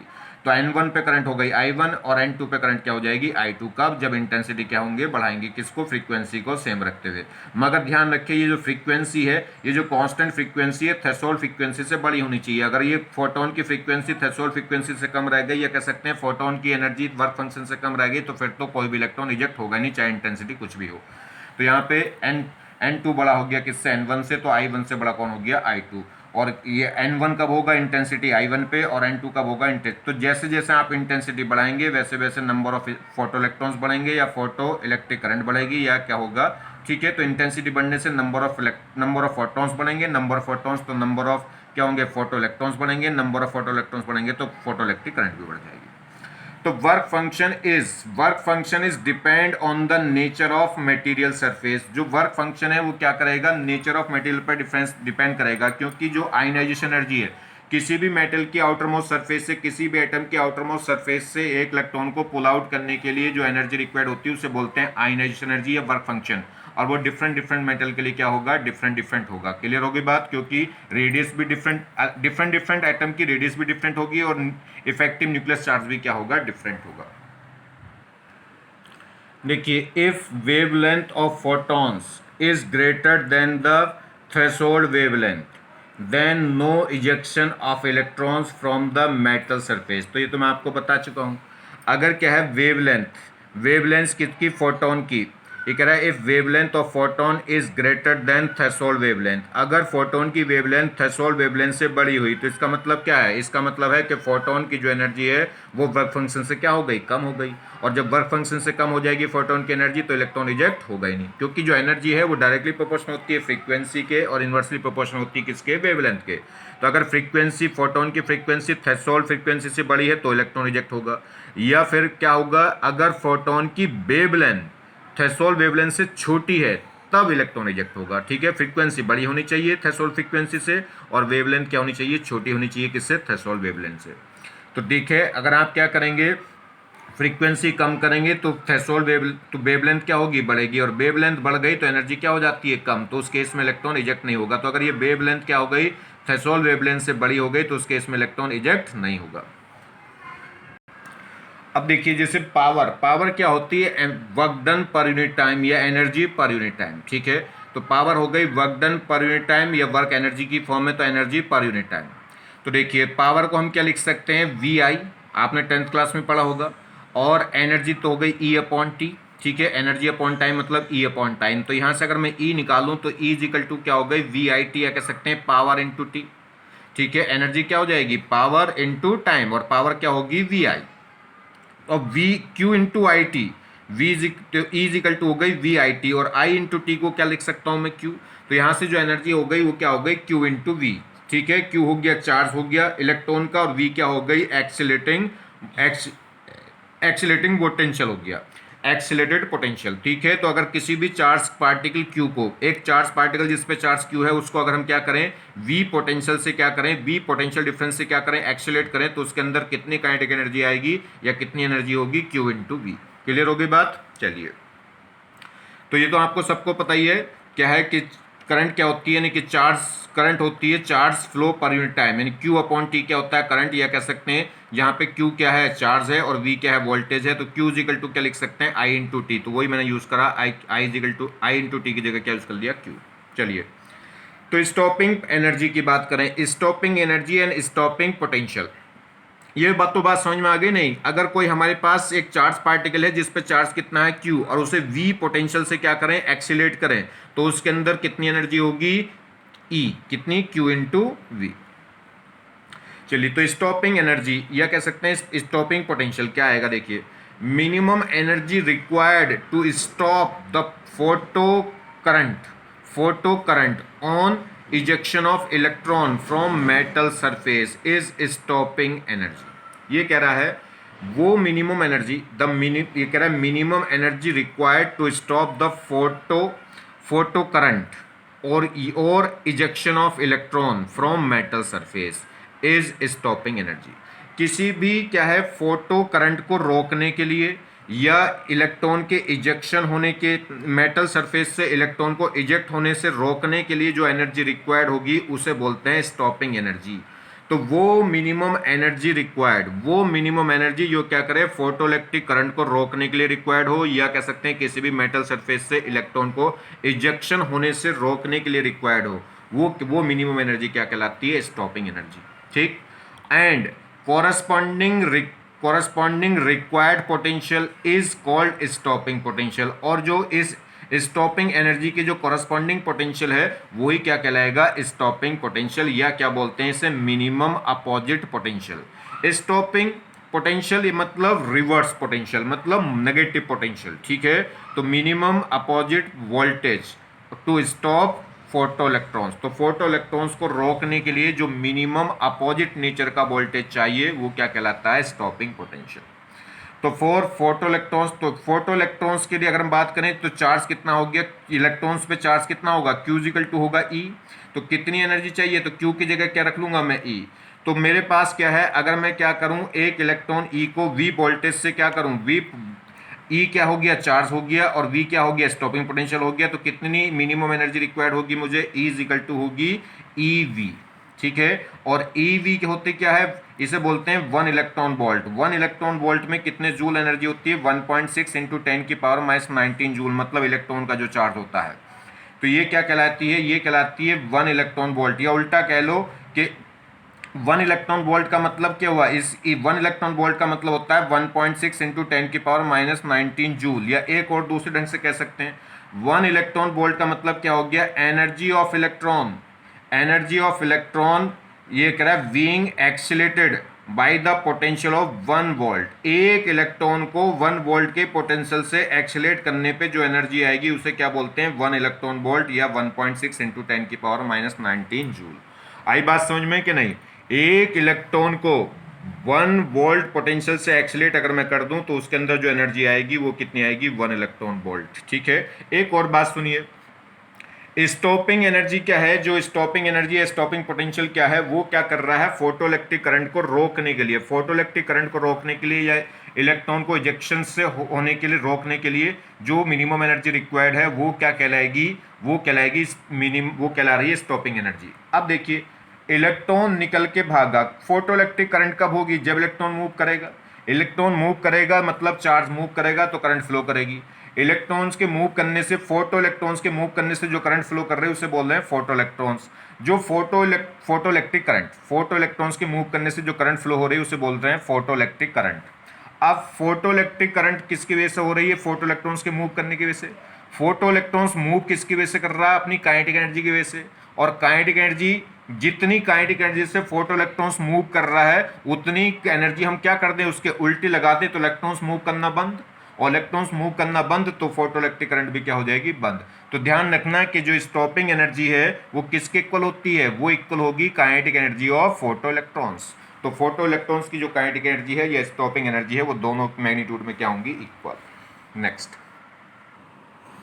तो देखिए Q इक्वल टू क्या होता है, आई टी, और I इक्वल टू मैं क्या लिख सकता हूँ, Q अपॉन टी।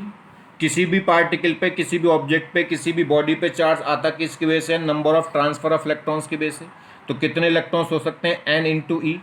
किसी भी ऑब्जेक्ट पे जो चार्ज आएगा वो किसकी वजह से आता है, तो डेफिशिएंसी ऑफ इलेक्ट्रॉन या एक्सिस ऑफ इलेक्ट्रॉन, या तो इलेक्ट्रॉन्स से रिमूव हो जाए या इलेक्ट्रॉन्स में आकर एंटर कर जाए। तो कितने इलेक्ट्रॉन्स, एक इलेक्ट्रॉन का चार्ज कितना होगा, ई, और कितना एन क्या हो गया, नंबर ऑफ इलेक्ट्रॉन। तो क्यू को लिख सकता हूँ एन ई और अपॉन टी। तो आई इजिकल टू हो गया क्यू अपॉन टी, या क्यू को लिख सकते हैं एन ई अपॉन टी, जहाँ ई क्या है, एक इलेक्ट्रॉन का चार्ज जो होता है 1.6 इंटू 10⁻19 कूलम, और एन क्या है, नंबर ऑफ इलेक्ट्रॉन्स। ठीक है, और टी क्या है, टाइम किसमें, सेकंड में। एनर्जी क्या हो गई, अगर हम किसी भी चार्ज को v पोटेंशियल से एक्सीलेट करें तो उसके अंदर कितनी एनर्जी आ जाएगी, E इजिकल टू होगी, E से लिखा दो या U से लिखा दो, E इजिकल टू होगी क्यू वी। एक तो क्या हो गया, ये क्या हो गया, 4 फोटो इलेक्ट्रॉन्स। तो फोटो इलेक्ट्रॉन्स के अगर हम क्या करें, किसी भी फोटो इलेक्ट्रॉन्स को इतने पोटेंशियल से एक्सीलेट कर रहे हैं तो उसकी जो एनर्जी हो जाएगी Q इंटू बी हो जाएगी, और यही जो एनर्जी है ये स्टॉपिंग एनर्जी कहलाएगी अगर ये किसके इक्वल हो जाए, काइनेटिक एनर्जी के। क्लियर। तो देखिए, तो एनर्जी क्या होगी, अगर फोटो इलेक्ट्रॉन्स के लिए मैं बात करूं तो क्यू की जगह क्या रख लूंगा, ई। तो ये क्या कहलाएगी, फोटो इलेक्ट्रॉन्स की एनर्जी। और हमें इस फोटो इलेक्ट्रॉन्स को रोकना है, स्टॉपिंग एनर्जी करनी है, तो स्टॉपिंग एनर्जी क्या होनी चाहिए, इसके ये किसके इक्वल होनी चाहिए, उसकी काइनेटिक एनर्जी का। अगर ये जो फोटो इलेक्ट्रॉन्स की एनर्जी, अगर ये काइनेटिक एनर्जी फोटो इलेक्ट्रॉन्स की काइनेटिक एनर्जी के इक्वल हो गई तो ये क्या कहलाएगी, स्टॉपिंग एनर्जी। चलिए खैर, यहाँ देखिए बात, अगर हम बात करें, ये कह रहा है अगर काइनेटिक एनर्जी और फ्रीक्वेंसी में ग्राफ खींचें, काइनेटिक एनर्जी किसकी, फोटो इलेक्ट्रॉन्स की, और फ्रीक्वेंसी किसकी, जो इंसिडेंट लाइट है, इनके जो फोटोन की जो फ्रीक्वेंसी है। ठीक है, तो फोटोन, इंसिडेंट फोटोन की फ्रीक्वेंसी और काइनेटिक एनर्जी में अगर हम ग्राफ खींचें, या फिर किस में ग्राफ खींचें, हम स्टॉपिंग पोटेंशियल में। तो फिलहाल ये ग्राफ कह रहा है kinetic energy of photo electrons and intensity of light, light की इंटेंसिटी और काइनेटिक एनर्जी में ग्राफ खींच रहे हैं। ठीक है, काइनेटिक एनर्जी और फ्रीक्वेंसी में ग्राफ तो हमने पीछे देख लिया था, जो क्या आया था, स्ट्रेट लाइन, और जिसका स्लोप कितना आया था, h। अब हम बात कर रहे हैं kinetic energy of photo electrons और इंटेंसिटी ऑफ लाइट। जब इंटेंसिटी बढ़ाते हैं तो नंबर ऑफ फोटॉन्स बढ़ते हैं, मगर फोटॉन्स की एनर्जी नहीं बढ़ती, क्योंकि सोर्स की फ्रीक्वेंसी क्या रहती है, सेम। तो फ्रीक्वेंसी क्या रहेगी, सेम। जब फ्रीक्वेंसी सेम रहेगी तो काइनेटिक एनर्जी हमेशा क्या रहती है, सेम रहती है। इंटेंसिटी के बढ़ाने से नंबर ऑफ फोटॉन्स बढ़ते हैं, जिससे फोटो इलेक्ट्रॉन्स बढ़ेंगे, जिससे करंट बढ़ेगी, मगर काइनेटिक एनर्जी या स्टॉपिंग पोटेंशियल नहीं बढ़ता। जब काइनेटिक एनर्जी नहीं बढ़ेगी तो स्टॉपिंग पोटेंशियल भी नहीं बढ़ता, क्योंकि काइनेटिक एनर्जी इक्वल होती है E into V S, V S मतलब स्टॉपिंग पोटेंशियल। क्लियर होगी बात, नहीं। तो फ्रीक्वेंसी अगर कांस्टेंट रहेगी, इंटेंसिटी के बढ़ाने से करंट तो बढ़ेगी, नंबर ऑफ इजेक्टेड इलेक्ट्रॉन बढ़ेंगे, मगर काइनेटिक एनर्जी नहीं बढ़ती। काइनेटिक एनर्जी कब बढ़ती है, जब पर्टिकुलर फोटोन की एनर्जी बढ़ाएं। नंबर ऑफ फोटोन बढ़ाओ या मत बढ़ाओ, तो इंटेंसिटी बढ़ा रहे हैं तो काइनेटिक एनर्जी क्या रहेगी, कांस्टेंट, ना इंक्रीज होगी ना डिक्रीज होगी। चलिए, जैसे अगर यहाँ करें, ये है फोटो इलेक्ट्रिक करंट और ये क्या है जी, पोटेंशियल, ये क्या है, अप्लाइंग वोल्टेज। अप्लाइड वोल्टेज क्या होगा, जैसे हम क्या करेंगे, देखिए ये क्या है, ये हमारे पास फोटो इलेक्ट्रिक करंट है और ये सैचुरेटेड। अगर हम क्या करें, करंट की बात करें तो देखिए करंट की जो ग्राफ है वो यहाँ होगा। करंट क्या है, करंट फ्लो जीरो कब हो जाएगी, अगर पोटेंशियल क्या हो जाए, स्टॉपिंग पोटेंशियल के इक्वल हो जाए। ये जो अप्लाई वोल्टेज हम लगा रहे हैं, यहाँ पे जो अप्लाइड वोल्टेज लगेगा, इस पे अप्लाइड वोल्टेज अगर क्या हो जाए, ये अप्लाइड वोल्टेज अगर क्या हो जाए, रिवर्स, पहली बात तो नेगेटिव में पहुंच जाए, नेगेटिव में मतलब रिवर्स हो जाए, उसका उल्टा, जिधर करंट फ्लो करे उसके उल्टी करंट फ्लो करे। और क्या हो जाए, जब जिस पोटेंशियल पे, जिस अपोजिट मिनिमम पोटेंशियल पे करंट क्या हो जाएगी, जीरो, उसे क्या बोलते हैं, स्टॉपिंग पोटेंशियल। तो ये स्टॉपिंग पोटेंशियल होगा, कैसा होगा, नेगेटिव का होगा, यहाँ पे करंट क्या हो जाएगी, जीरो। मगर जैसे जैसे हम क्या करेंगे, पोटेंशियल कम करते जाएंगे, स्टॉपिंग पोटेंशियल कम करते जाएंगे, तो ये करंट बढ़ेगी। और ये करंट की जो वैल्यू है वो डिफरेंट डिफरेंट इंटेंसिटी पे करंट क्या होगी, डिफरेंट डिफरेंट होगी। एक लिमिट तक बढ़ेगी करंट और उसके बाद क्या हो जाएगी, सैचुरेट। जैसे जैसे हम अप्लाइड वोल्टेज क्या करेंगे, बढ़ाते जाएंगे, मतलब स्टॉपिंग पोटेंशियल की वैल्यू कम करते जाएंगे, प्लस में बढ़ाते जाएंगे, नेगेटिव में कम करते जाएंगे, तो वो क्या होगा, करंट इस पर बढ़ती जाएगी और करंट क्या होगी, बढ़ते बढ़ते एक कंडीशन आएगी कि सैचुरेट हो जाएगी। तो करंट क्या है, अब I1 I2 दो ग्राफ क्यों आ रहे हैं, दो ग्राफ इसलिए आ रहे हैं क्योंकि ये इंटेंसिटी, ये अलग इंटेंसिटी पे है, ये अलग इंटेंसिटी पे, एक और इंटेंसिटी ले लेगा तो एक और ग्राफ आ जाएगा। तो डिफरेंट डिफरेंट इंटेंसिटी पे करंट, सैचुरेटेड करंट क्या होगी, डिफरेंट डिफरेंट होगी। और स्टॉपिंग पोटेंशियल पे क्या हो जाएगी, स्टॉपिंग पोटेंशियल पे क्या हो जाएगी, करंट क्या हो जाएगी, जीरो। इस डिफरेंट स्टॉपिंग पोटेंशियल होगा। तो ध्यान रखना है कि अगर आप क्या करेंगे, इंटेंसिटी चेंज करेंगे तो करंट चेंज होगी, मगर स्टॉपिंग पोटेंशियल क्या होगा, सेम। सेम क्यों होगा, क्योंकि इंटेंसिटी की चेंज करने से काइनेटिक एनर्जी चेंज नहीं होती है, और जब काइनेटिक एनर्जी चेंज नहीं होगी तो स्टॉपिंग पोटेंशियल भी चेंज नहीं होगा, क्योंकि काइनेटिक एनर्जी इक्वल होती है E/Vs। ठीक है, तो जो काइनेटिक एनर्जी चेंज होगी तो ही स्टॉपिंग पोटेंशियल चेंज होगा। हाँ, अगर हम क्या करेंगे, फ्रीक्वेंसी चेंज करेंगे तो काइनेटिक एनर्जी चेंज होगी, काइनेटिक एनर्जी चेंज होगी तो उस केस में क्या होगा, स्टॉपिंग पोटेंशियल डिफरेंट होगा। तो अब क्या होगा, यहाँ से स्टॉपिंग पोटेंशियल चलेगा, एक बार यहाँ, एक बार यहाँ से, एक बार यहाँ से, मगर उस केस में करंट सेम होगी, क्योंकि फ्रीक्वेंसी के चेंज करने से number of ejected electron same रहते हैं, तो number of photo electric current change नहीं होगी। तो ये करंट के ग्राफ एक आएगा, मगर स्टॉपिंग पोटेंशियल डिफरेंट डिफरेंट हो जाएंगे। आगे बात समझ में कि नहीं। तो अगर आप इंटेंसिटी चेंज कर रहे हैं तो काइनेटिक एनर्जी चेंज नहीं होगी, काइनेटिक एनर्जी चेंज नहीं होगी तो स्टॉपिंग पोटेंशियल सेम रहेगा, मगर करंट क्या होंगे, डिफरेंट डिफरेंट होंगे। डिफरेंट डिफरेंट इंटेंसिटी पे करंट क्या आएगी, डिफरेंट डिफरेंट आएगी। अगर मैं फ्रीक्वेंसी चेंज करूंगा तो काइनेटिक एनर्जी बढ़ेगी, और काइनेटिक एनर्जी बढ़ेगी तो स्टॉपिंग पोटेंशियल भी बढ़ता जाएगा, किसमें, नेगेटिव में। तो पहली फ्रीक्वेंसी के लिए यहाँ और बढ़ाओगे तो इधर, और बढ़ाओगे तो इधर, और बढ़ाओगे तो इधर, तो स्टॉपिंग पोटेंशियल की वैल्यू बढ़ती जाएगी, और जो ग्राफ आएगा वो एक ही सैचुरेट वैल्यू देगा, क्योंकि इंटेंसिटी सेम है तो करंट क्या रहेगी, सेम। सैचुरेटेड करंट वो सेम रहेगी, मगर स्टॉपिंग पोटेंशियल क्या होंगे, डिफरेंट। तो समझ में आ गई बात।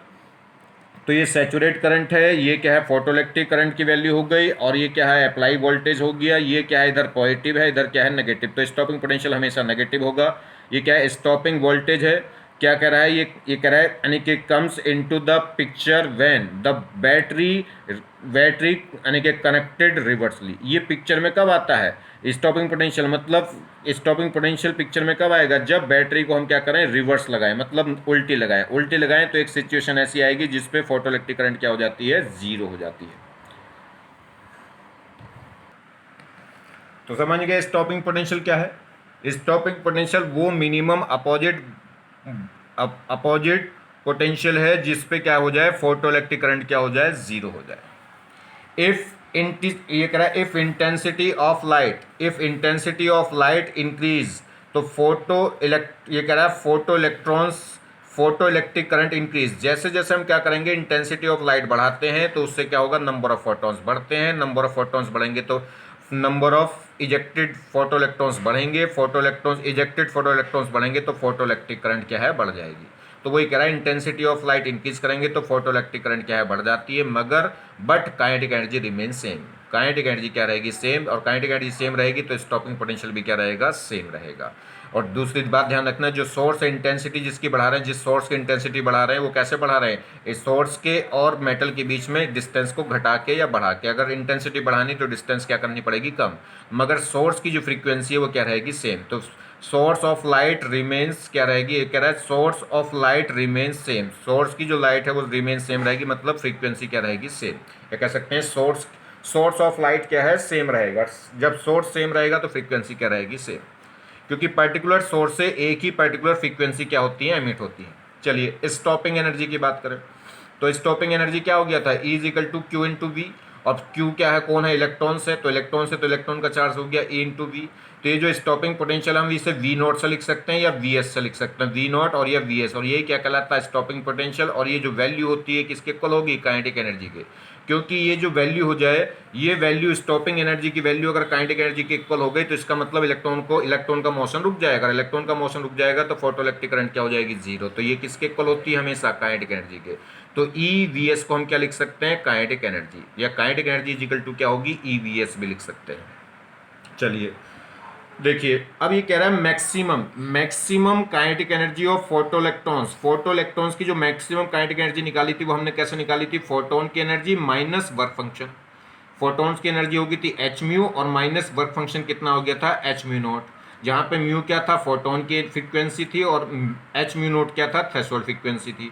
या एच म्यू नोट को हम क्या लिख सकते थे, वर्क फंक्शन, इसे क्या बोलते हैं, वर्क फंक्शन। तो एच म्यू माइनस फाइव। चलिए तो काइनेटिक एनर्जी क्या आ गई थी, जो मैक्सिमम काइनेटिक एनर्जी आ गई थी फोटोइलेक्ट्रॉन्स की, यानी कि 1/2 mv² इजिकल टू हो गया था फोटोन की एनर्जी माइनस वर्क फंक्शन।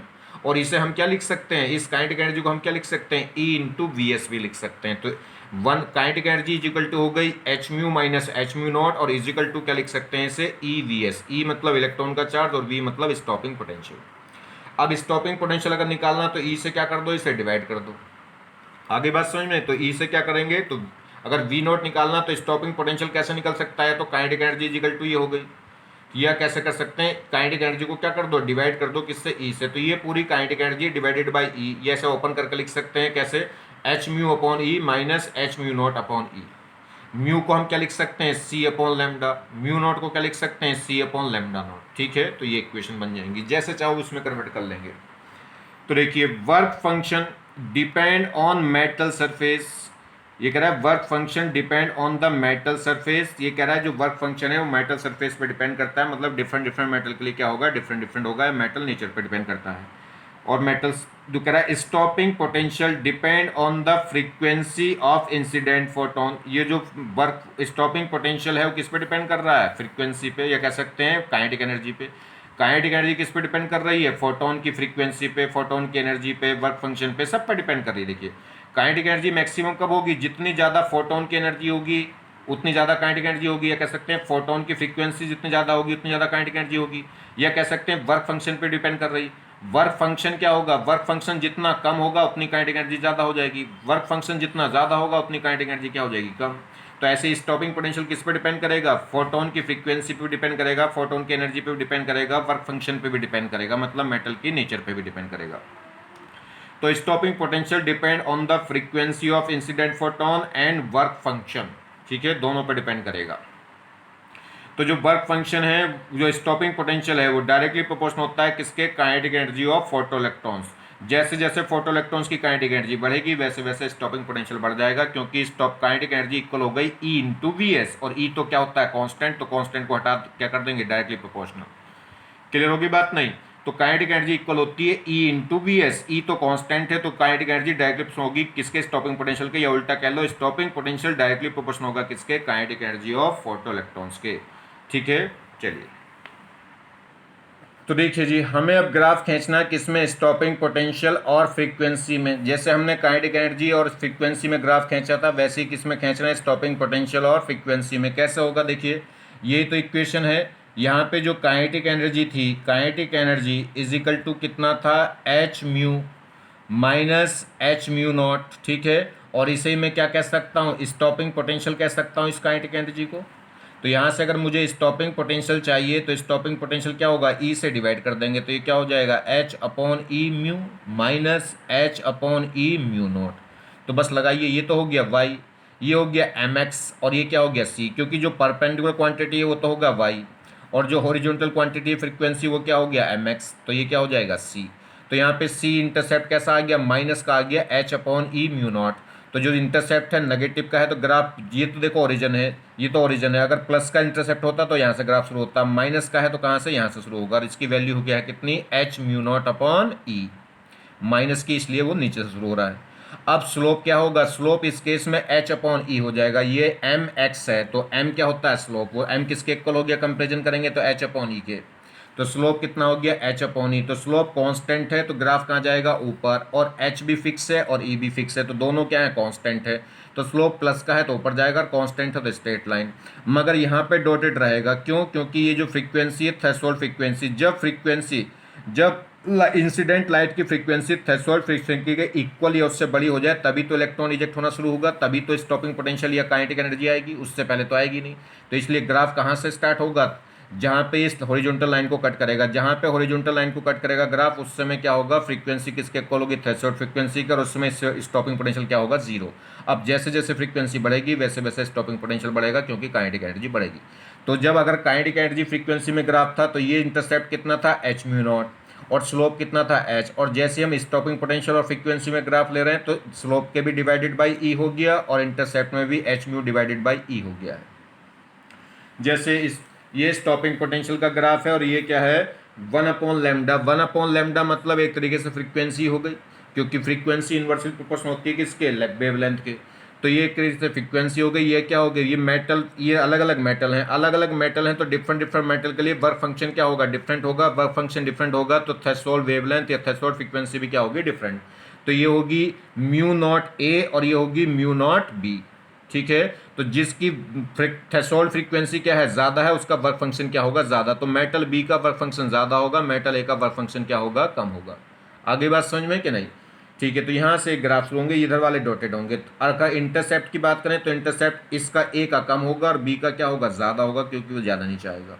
इसकी थ्रेशोल्ड फ्रीक्वेंसी कम होगी, बी वाले की थ्रेशोल्ड फ्रीक्वेंसी ज़्यादा होगी, जिसकी थ्रेशोल्ड फ्रीक्वेंसी ज़्यादा है उसका वर्क फंक्शन भी क्या होगा, ज़्यादा होगा। चलिए, ये कह रहा है photo electric effect, photo electric effect support particle nature of electromagnetic radiation, ये मैं आपको बता ही चुका हूँ। जो फोटो इलेक्ट्रिक इफेक्ट है वो इलेक्ट्रोमैग्नेटिक रेडिएशन की पार्टिकल नेचर को सपोर्ट करता है, वेव नेचर को नहीं। रीजन में बता चुका था, क्योंकि एक फोटोन एक ही इलेक्ट्रॉन को जाके कोलाइड कर रहा है, इसका मतलब जो एनर्जी है लाइट की वो पार्टिकल के फॉर्म में है, और एक फोटोन एक ही इलेक्ट्रॉन पे इफेक्ट कर रहा है, तो इसका मतलब क्या है, दूसरों इलेक्ट्रॉन के साथ अपनी एनर्जी को क्या है, डिस्ट्रीब्यूट नहीं कर रहा है, इसका मतलब क्या है, वेव नेचर नहीं है, पार्टिकल नेचर है। और जैसे और इनमें जो टाइम लैग है, जैसी फोटोन इलेक्ट्रॉन को टकराता है वैसी इमीडिएटली उसी टाइम क्या है, इलेक्ट्रॉन इजेक्ट हो जाता है, अगर सफिशिएंट एनर्जी का फोटोन है तो हाथों हाथ इमीडिएटली क्या हो जाता है, वो इजेक्ट हो जाता है इलेक्ट्रॉन। इसका मतलब क्या है, पार्टिकल नेचर है। अगर वेव नेचर होती तो कुछ टाइम लगता, क्योंकि एनर्जी क्या होती है, डिस्ट्रीब्यूट होती। चलिए, ये कुछ प्रॉब्लम है इस पे। ये कह रहा है calculate kinetic energy of photo electrons, calculate kinetic energy of photo electrons in electron volt emitted by the sodium metal when light of wavelength कितनी 400 nanometer strike on it, the work function कितना दे रखा है, 2.3 electron volt, calculate stopping potential also, ठीक है। चलिए जी, ये क्या कह रहा है, एक तो कैलकुलेट कर रहा है, calculate kinetic energy of photo electrons, photo electrons की क्या निकालनी है, काइनेटिक एनर्जी निकालिए, किसमें, इलेक्ट्रॉन वोल्ट में, एमिटेड बाय द सोडियम, जो सोडियम से क्या हो रहा है, एमिट हो रहा है, सोडियम मेटल से। कब हो रहा है सोडियम मेटल से emit, when light of wavelength कितनी जी, 400 नैनोमीटर की वेवलेंथ की लाइट क्या करी, इस पे सोडियम पे स्ट्राइक करी गई on it, the work function, और इसका सोडियम का मेटल का जो वर्क फंक्शन है वो 2.3 इलेक्ट्रॉन वोल्ट है। तो calculate stopping potential in volt, तो स्टॉपिंग पोटेंशियल निकालना है। तो पहले तो आप क्या करिए, इस सोडियम मेटल पे जो वेवलेंथ आके इंसाइड हो रही है, यानी कि जो लाइट इंसिडेंट हो रही है जिसकी वेवलेंथ कितनी है 400, उस लाइट की एनर्जी निकालो। देखिए, किसी की भी लाइट की, किसी भी फ्रीक्वेंसी की, किसी भी फोटोन की एनर्जी कैसे आएगी, E इज इक्वल टू होगा एच म्यू, या कह सकते हैं H C upon lambda. H की वैल्यू आपको पता है 6.6 इंटू 10⁻34 जूल सेकेंड, सी की वैल्यू पता है 3 इंटू 10⁸ मीटर पर सेकेंड, और लैम्डा ये रहा कितना 400 नैनोमीटर, नैनोमीटर को मीटर में कन्वर्ट कर लेंगे 10⁻⁹ मीटर, या तो उससे सोल्व करके आंसर आ जाएगा जूल में। या एक और तरीका है, इन डायरेक्ट, ये फिक्स वैल्यू है, इनको डायरेक्ट अगर आप रखो तो ये आता है 12,400 12,400 अपॉन लैम्डा, लैम्डा किस में लेंगे, एंगस्ट्रॉम में। अगर एंगस्ट्रॉम में लैम्डा लेके चलेंगे तो ये वैल्यू निकल कर आएगी किसमें, ये एनर्जी की वैल्यू आ जाएगी किसमें, इलेक्ट्रॉन वोल्ट में। या अगर ये लैम्डा हमें एंगस्ट्रॉम में नहीं दे रखा, नैनोमीटर में दे रखा, तो आप डायरेक्ट यूज़ कर सकते हैं, इसमें से एक जीरो यहाँ से हटा देंगे, तो 12,400 की जगह क्या कर लेंगे, 1240, ये जीरो हटा देंगे एक, और अपॉन में क्या आ जाएगा, लैम्डा। अब लैम्डा किस में होगा, नैनोमीटर में, और ये जो वैल्यू निकल कर आएगी वो किस में आएगी, इलेक्ट्रॉन वोल्ट में। तो आप डायरेक्ट यूज़ कर सकते हैं। और इलेक्ट्रॉन वोल्ट को अगर जूल में कन्वर्ट करना तो वो तुम्हें पता ही है, 1 इलेक्ट्रॉन वोल्ट में कितने जूल होते हैं, 1.6 इंटू 10⁻⁻19 जूल, मतलब इलेक्ट्रॉन का जो चार्ज होता है। तो देखिए, अगर मुझे काइनेटिक एनर्जी निकालनी है तो काइनेटिक एनर्जी कैसे निकल जाएगी वो भी अभी निकालेंगे। तो पहले क्या करें, स्टॉपिंग पोटेंशियल निकाल लें। स्टॉपिंग पोटेंशियल कैसा आएगा, स्टॉपिंग पोटेंशियल अगर हम बात करें, जैसे काइनेटिक एनर्जी की हम बात करें, तो काइनेटिक एनर्जी या स्टॉपिंग पोटेंशियल हमें निकालना है। तो आप क्या करिए, देखिए सबसे पहला काम है, मेरे पास काइनेटिक एनर्जी कैसे निकलेगी, काइनेटिक एनर्जी आ जाएगी किससे, काइनेटिक एनर्जी आएगी फोटोन की एनर्जी माइनस किससे आएगा, वर्क फंक्शन से।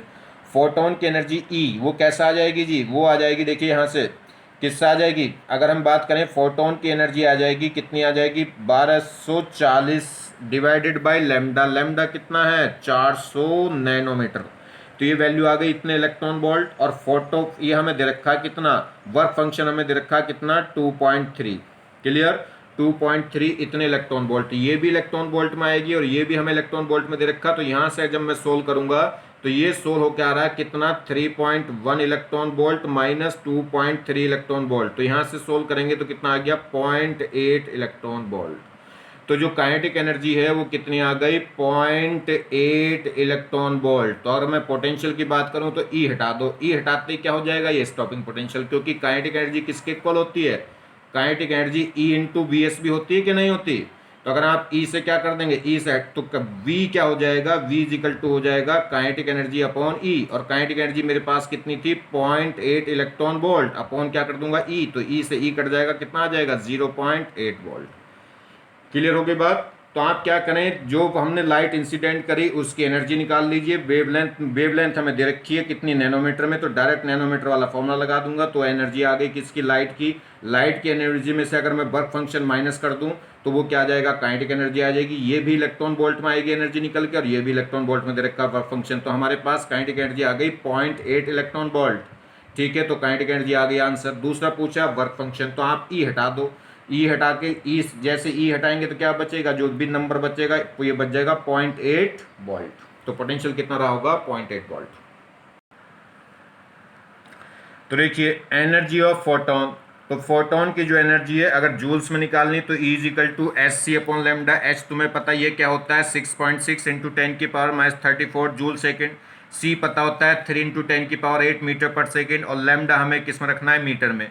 यहाँ से सोल्व कर लेंगे, या फिर आप क्या करें, इसे डायरेक्ट यूज़ कर सकते हैं। डायरेक्ट कैसे यूज़ कर सकते हैं वो मैंने आपको बताया। अगर इलेक्ट्रॉन वोल्ट में आपको निकालना है एक फोटोन की एनर्जी, तो ई इजिकल टू होगा 12,400 अपॉन लेमडा।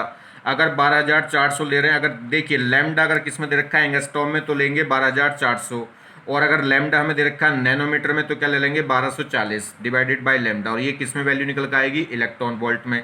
इलेक्ट्रॉन वोल्ट को जूल में कन्वर्ट करना होता है तो किससे मल्टीप्लाई कर देंगे, किससे, 1.6 इंटू 10⁻⁻19 जूल। अगर जूल वाली एनर्जी को इलेक्ट्रॉन वोल्ट में कन्वर्ट करना तो इतने से क्या कर देते हैं, डिवाइड। ठीक है, आगे बात समझ में। चलिए और देखिए एक प्रॉब्लम, ये कह रहा है इफ द थ्रेशोल्ड वेवलेंथ मतलब lambda naught, if the threshold wavelength for the producing यानी कि फोटो इलेक्ट्रिक करंट इज कितना है जी, 200 नैनोमीटर है। जो थ्रेशोल्ड वेवलेंथ है वो कितनी दे रखी है, 200 nanometer. Calculate the wavelength of radiation, wavelength निकालनी है किसकी, रेडिएशन की, to produce photo electrons having half the kinetic energy of those produce by the radiation of wavelength कितना, 120 नैनोमीटर। क्वेश्चन समझिए, क्वेश्चन में लैंग्वेज थोड़ी सी घुमा रखी है। क्या क्वेश्चन है, बड़ा सिंपल सा, बड़ा सीधा सा क्वेश्चन है। इसने कहा हमारे पास क्या है, थ्रेशोल्ड वेवलेंथ है कितनी, थ्रेशोल्ड वेवलेंथ दे रखी कितनी, 200 नैनोमीटर। थ्रेशोल्ड वेवलेंथ दे दे या थ्रेशोल्ड फ्रीक्वेंसी दे दे तो उससे तो क्या निकल जाएगा, वर्क फंक्शन। तो वर्क फंक्शन आ गया हमें। अब उसने क्या रखा है कि क्या कह रहा है कि जब हम अगर हम क्या करते हैं 120 नैनोमीटर की इस पे 120 नैनोमीटर की वेवलेंथ की लाइट इंसिडेंट करते हैं। देखिए थ्रेशोल्ड वेवलेंथ से कम वेवलेंथ की हम डाल रहे हैं तो इलेक्ट्रॉन इजेक्ट होगा, क्योंकि इलेक्ट्रॉन कब इजेक्ट होते हैं जब फ्रीक्वेंसी थ्रेशोल्ड फ्रीक्वेंसी से बड़ी हो या इंसिडेंट वेवलेंथ थ्रेशोल्ड वेवलेंथ से छोटी हो। तो कह रहा है जब मैं 120 नैनोमीटर की वेवलेंथ की लाइट इस मेटल पर डाली जिसकी थ्रेशोल्ड वेवलेंथ कितनी है 200 नैनोमीटर, तो वहां से इलेक्ट्रॉन रिजेक्ट होगा, और इलेक्ट्रॉन रिजेक्ट होगा तो उसकी एक काइनेटिक एनर्जी होगी। ठीक, अब इस 120 के केस में जो काइनेटिक एनर्जी होगी उस काइनेटिक एनर्जी के हाफ काइनेटिक एनर्जी कब आएगी, हाफ काइनेटिक एनर्जी का इलेक्ट्रॉन आए तो उसके लिए कितनी रेडिएशन की कितनी वेवलेंथ की लाइट मुझे डालनी पड़ेगी। तो calculate the wavelength of radiation to produce photo electrons having half kinetic energy. किसकी हाफ काइनेटिक एनर्जी, इस वाले केस की, कि इसमें जो काइनेटिक एनर्जी आए वो इस वाले केस के काइनेटिक एनर्जी से आधी आए, तो बताइए कितनी वेवलेंथ की लाइट डालूं। चलिए, तो kinetic energy of photo electrons, अगर फोटो इलेक्ट्रॉन्स की काइनेटिक एनर्जी की बात करें तो वो किससे आती है, काइनेटिक एनर्जी आएगी फोटोन की energy minus work function, photon की एनर्जी माइनस वर्क फंक्शन। अब फोटोन की एनर्जी आएगी H mu minus H mu not, या हमें म्यू दे नहीं रखा, लैम्डा दे रखा, तो H C upon lambda minus H C upon lambda naught. Clear. अब वो कह रहा है कि जो केस हम निकाल रहे हैं वो उस केस में जो काइनेटिक एनर्जी होनी चाहिए वो क्या है, 120 नैनोमीटर वाले केस की काइनेटिक एनर्जी के क्या होना चाहिए, हाफ होना चाहिए। तो बस ये काइनेटिक एनर्जी, ये रिलेशन है दोनों की काइनेटिक एनर्जी में। तो काइनेटिक एनर्जी का फॉर्मूला है क्या ये, तो इस काइनेटिक एनर्जी की जगह ये रख लो, इस काइनेटिक एनर्जी की जगह ये रख लो। तो ये सेकेंड केस है और ये फर्स्ट केस है। तो देखिए काइनेटिक एनर्जी का फॉर्मूला हो गया S C upon, S C तो आ जाएगा कॉमन, एस सी कॉमन होगा तो ये बचेगा 1 upon lambda minus 1 upon lambda not. तो सेम कहानी दोनों में आएगी, इधर भी एस सी कॉमन, इधर भी एस सी कॉमन, वो आपस में कैंसिल होगा, तो बस क्या बचेगा 1 upon lambda minus 1 upon lambda not. इधर भी क्या बचेगा 1 upon lambda minus 1 upon lambda not, और इंटू साथ में क्या है ये y2। मगर ये फर्स्ट केस था, ये सेकंड केस था, तो इसे लैम्डा 2 लिख दूंगा, इसे लैम्डा 1 लिख दूंगा। नोट तो दोनों के लिए सेम रहेगा क्योंकि मेटल सेम है। अब लैम्डा 1 की वैल्यू है कितनी 120 नैनोमीटर, और लैम्डा नॉट कितना है 200। लैम्डा नॉट कितना दे रखा 200, लैम्डा 2 मुझे निकालना है, तो बस इस पूरे को सोल्व करेंगे। ठीक है, कैसे सोल्व करेंगे, एलसीएम ले लेंगे, लैम्डा 2 लैम्डा नॉट, तो लैम्डा नॉट इधर, लैम्डा 2 इधर, लैम्डा नॉट इधर ऊपर और लैम्डा 1 इधर, और अपॉन में क्या आ जाएगा लैम्डा 1 इंटू लैम्डा 2। तो समझ रहे हैं, इधर आ जाएगा लैम्डा नॉट माइनस आ जाएगा लैम्डा 2 डिवाइडेड बाय क्या हो जाएगा lambda 2 into lambda naught. Same कहानी यहाँ हो जाएगी, lambda naught minus lambda 1 upon lambda 1 into lambda naught, और साथ में रहेगा 2। तो देखिए, तो लैम्डा नॉट की वैल्यू क्या थी 200, तो 200 माइनस लैम्डा 2 अपॉन हो जाएगा 200 into lambda 2 is equal to 1/2, 200 minus lambda 1, 200 into lambda 1। इसे सोल्व करते चले जाएंगे तो यहाँ से क्या आ जाएगा लैम्डा 2 आ जाएगा।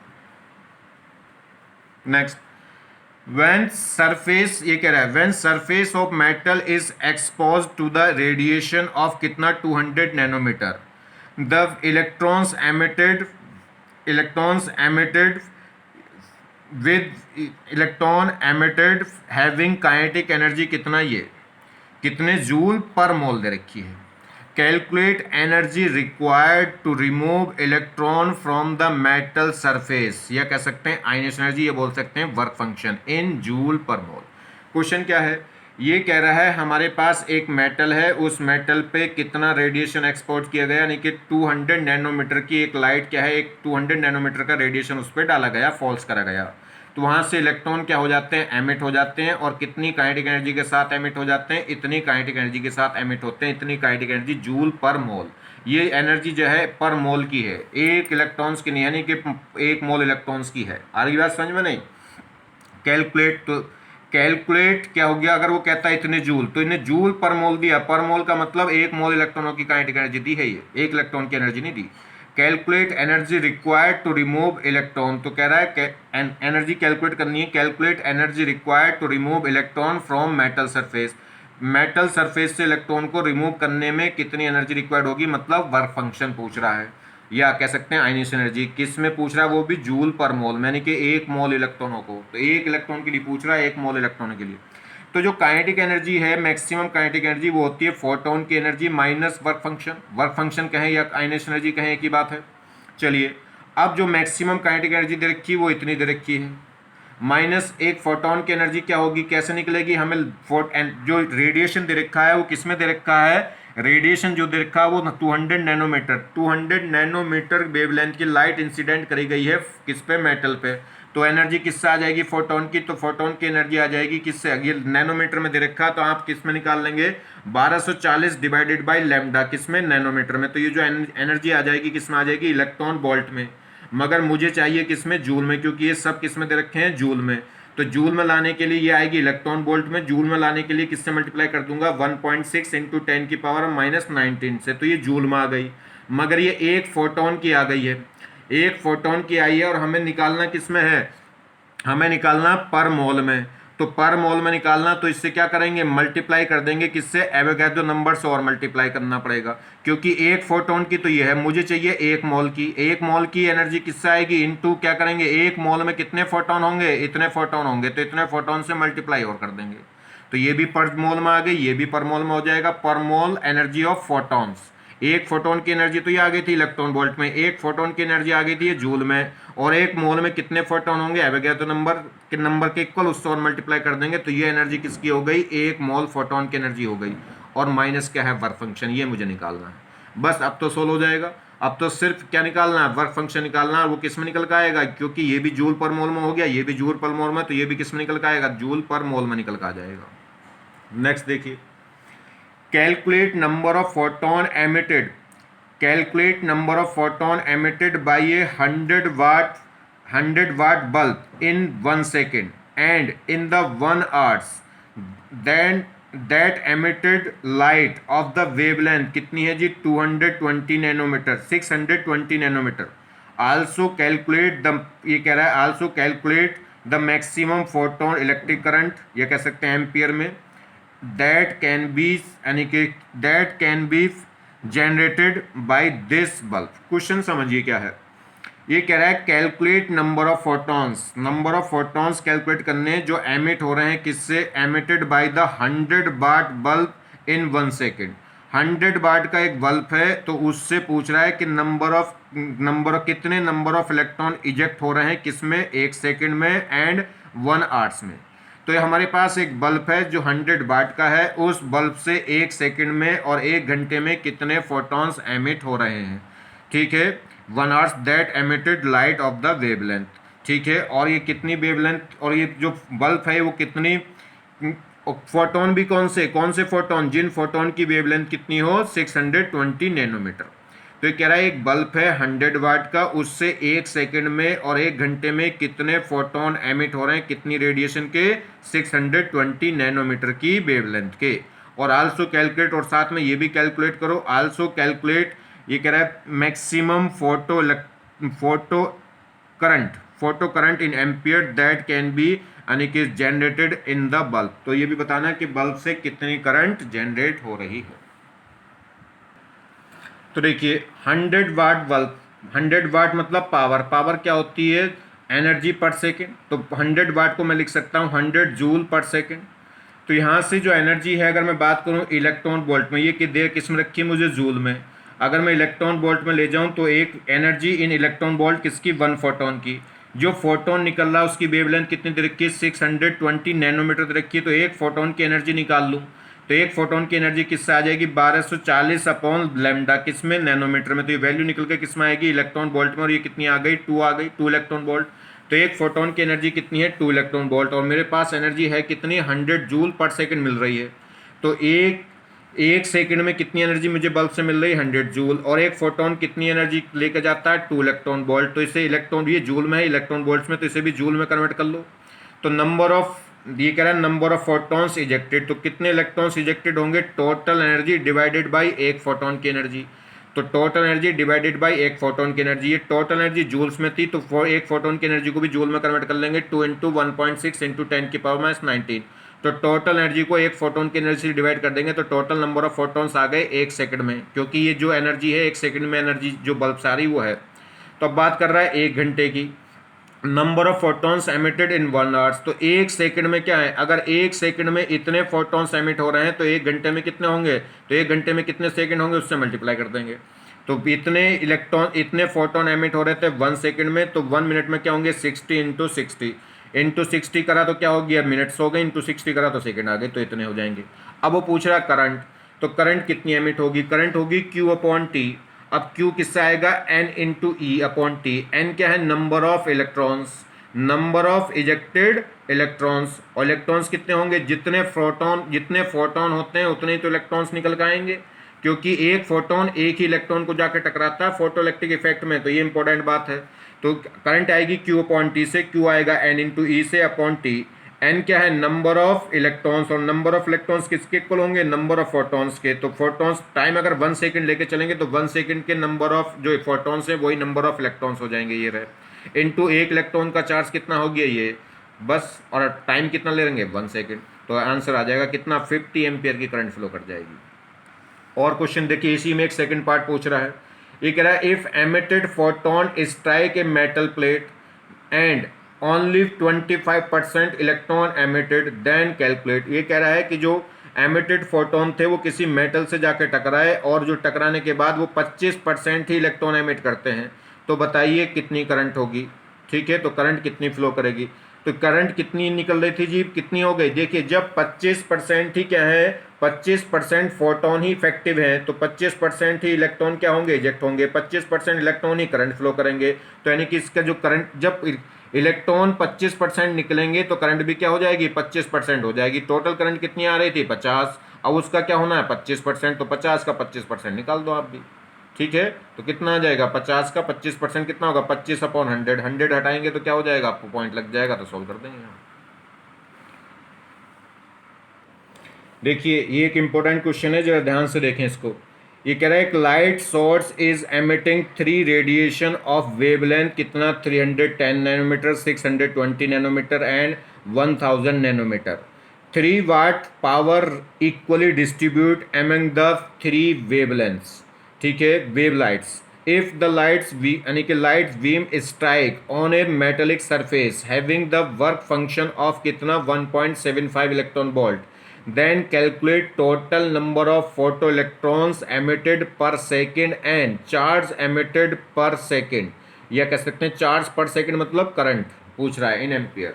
क्वेश्चन क्या है समझिए, वो कह रहा है एक सोर्स है, उस सोर्स से क्या है 3 अलग अलग रेडिएशन हो रहे हैं, एक तो कितना 300 नैनोमीटर का, और एक 620 नैनोमीटर का, और एक 1000 नैनोमीटर का, और जो टोटल पावर है इन रेडिएशन में वो कितनी है, 3 वाट की, और 3 वाट की जो पावर है वो तीनों रेडिएशन में इक्वली डिस्ट्रीब्यूट हो रही। तो इसके हिस्से में कितनी पावर आई, 1 वाट, इसके हिस्से में कितनी आएगी 1 वाट, और इसके हिस्से में कितनी आ जाएगी 1 वाट। चलिए, क्योंकि 3 वाट की पावर थी और इक्वली तीनों में क्या होती है, डिस्ट्रीब्यूट। अब बात करें इस वेवलेंथ की रेडिएशन ये है, तो इसकी एनर्जी निकाल लें। इसके फोटोन की एनर्जी क्या होगी, तो इसके फोटोन की एनर्जी क्या होगी, वो क्या, ये नैनोमीटर में दे रखा, तो किस रख लेंगे 1240 अपॉन लैम्डा। लैम्डा किस में, नैनोमीटर में, तो वैल्यू किस में निकल आएगी, इलेक्ट्रॉन वोल्ट में। अगर लैम्डा एंगस्ट्रॉम में लेते हैं तो 12400, और नैनोमीटर में दे रखी है तो 1240 डिवाइडेड बाई लैम्डा। ठीक है, लैम्डा नैनोमीटर में ले लेंगे और वैल्यू किस में निकल आएगी, इलेक्ट्रॉन वोल्ट में। तो जब इसमें एनर्जी सोल्व करेंगे, कैलकुलेट करेंगे कितनी, 1240 डिवाइडेड बाई कितना 310, तो ये निकल के आएगी 4 इलेक्ट्रॉन वोल्ट। ऐसे इसमें निकल के आएगी 2 इलेक्ट्रॉन वोल्ट, ऐसे इसमें निकल के आएगी 1.24 इलेक्ट्रॉन वोल्ट। अब इसमें जो फोटोन की एनर्जी आ रही वो वर्क फंक्शन से क्या आ रही है, कम, क्योंकि वर्क फंक्शन की एनर्जी कितनी दे रखी है 1.75 इस मेटल की। तो इस केस में तो फोटो इलेक्ट्रॉन इजेक्शन होगा नहीं, इसमें होगा और इसमें होगा। तो बस टोटल नंबर ऑफ इलेक्ट्रॉन्स यहाँ से आएंगे और यहाँ से आएंगे, तो total number of photo electrons emitted वो क्या होंगे, टोटल एनर्जी डिवाइडेड बाई ये एनर्जी फ्रॉम 1 फोटोन। ठीक है, तो टोटल एनर्जी कितनी मिल रही है और एक फोटोन कितनी एनर्जी ले रहा है, तो यहाँ से टोटल एनर्जी कितनी हो गई जी 1 जूल। 1 वाट का मतलब 1 जूल की एनर्जी मिलेगी 1 सेकंड में, और एक फोटोन की इसके एक फोटोन की एनर्जी है कितनी 4, तो टोटल एनर्जी कितनी हो गई 1 जूल। उसे टोटल फोटोन की एनर्जी से डिवाइड कर दो, ये फोटोन की एनर्जी कितनी है 4 इलेक्ट्रॉन वोल्ट, जूल में कन्वर्ट कर लेंगे तो मल्टीप्लाई हो जाएगी किसकी 1.6 इंटू 10 की पावर -19 कूलाम की। तो ये तो हो गए नंबर ऑफ फोटोन किससे, पहले वाली बीम से। ये आ जाएंगे नंबर ऑफ फोटॉन्स किससे, सेकंड बीम से। कैसे निकल के आएंगे, total energy divided bye 1 photon की एनर्जी, तो total energy divided bye 1 photon की एनर्जी। तो ये सेकंड वेव के लिए, ये फर्स्ट वेव के लिए, और थर्ड वेव में इलेक्ट्रॉन रिजेक्ट होंगे नहीं, क्योंकि उसका जो वर्क फंक्शन है वो, उसकी जो फोटोन की एनर्जी है वर्क फंक्शन से छोटी है। बस सोल्व कर लेंगे अब, तो इतने क्या हो जाएंगे, इतने फोटो इलेक्ट्रॉन्स क्या हो जाएंगे एमिट। अब वो करंट भी पूछ रहा था, तो करंट क्या था, Q upon T, Q upon T, Q को क्या लिख सकते हैं, N into e upon T. कितने इलेक्ट्रॉन इजेक्ट हुए, कितने इलेक्ट्रॉन इजेक्ट हुए थे ये निकाल लिए थे हमने। इतने इलेक्ट्रॉन इजेक्ट हुए थे, एक इलेक्ट्रॉन पे चार्ज होगा कितना, 1.6 इंटू 10⁻19 और टाइम कितना, 1 सेकेंड। 1 सेकेंड में तो इतने इलेक्ट्रॉन इजेक्ट हो रहे थे, बस बात खत्म हो गई। तो यहाँ से क्या आ जाएगी, करंट आ गई, इतने एम्पियर की करंट आ गई। देखिए लास्ट प्रॉब्लम देखिए इसमें, when light falls on wave of when light falls of wavelength कितना 470 nanometre falls on a surface of potassium metal, electron emitted when velocity of इतने, ये कह रहा है इतने वेवलेंथ की लाइट को क्या कर दिया गया, पोटेशियम मेटल पे फॉल्स कर दिया गया, तो वहां से जो इलेक्ट्रॉन एमिट हुए उनकी वेलोसिटी कितनी थी, इतनी वेलोसिटी के साथ इलेक्ट्रॉन एमिट हुए। तो क्वेश्चन पूछ रहा है calculate kinetic energy of emitted electron. तब तो कोई दिक्कत है नहीं, जब हमें स्पीड दे रखी तो काइनेटिक एनर्जी का एक सीधा सीधा फॉर्मूला होता है 1/2 mv²। तो काइनेटिक एनर्जी आ जाएगी 1/2 mv²। एम कौन, इलेक्ट्रॉन ही तो मूव कर रहे हैं, इलेक्ट्रॉन की तो काइनेटिक एनर्जी है, तो इलेक्ट्रॉन का मास कितना होगा 1.9.1 इंटू 10⁻31 kg इंटू स्पीड ये रही कितनी 6.4 इंटू 10⁴ वेलोसिटी का स्क्वायर। तो काइनेटिक एनर्जी निकल कर आ जाएगी किससे, 1/2 mv² से। दूसरा कह रहा है एनर्जी ऑफ फोटोन, फोटोन की एनर्जी कैसे निकलेगी, हमें वेवलेंथ दे रखी है, तो इतनी वेवलेंथ की, अगर इतनी वेवलेंथ का फोटोन है तो उसकी एनर्जी कितनी होगी, एनर्जी अगर ये वेवलेंथ किस में दे रखी, नैनोमीटर में, तो जब नैनोमीटर में दे रखी तो कौन सा फॉर्मूला लगा देंगे 1240 अपॉन लैम्डा, किसमें, नैनोमीटर में, तो ये वैल्यू किस में निकल आएगी, इलेक्ट्रॉन वोल्ट में। इससे सॉल्व कर देंगे तो यहाँ से आ रहा है 2.6 इलेक्ट्रॉन वोल्ट। अगर जूल में बताना है तो मल्टीप्लाई कर देंगे किसकी, इलेक्ट्रॉन वोल्ट को जूल में कन्वर्ट करने के लिए 1.6 इंटू 10⁻⁻19 की मल्टीप्लाई कर देंगे तो जूल में वैल्यू आ जाएगी।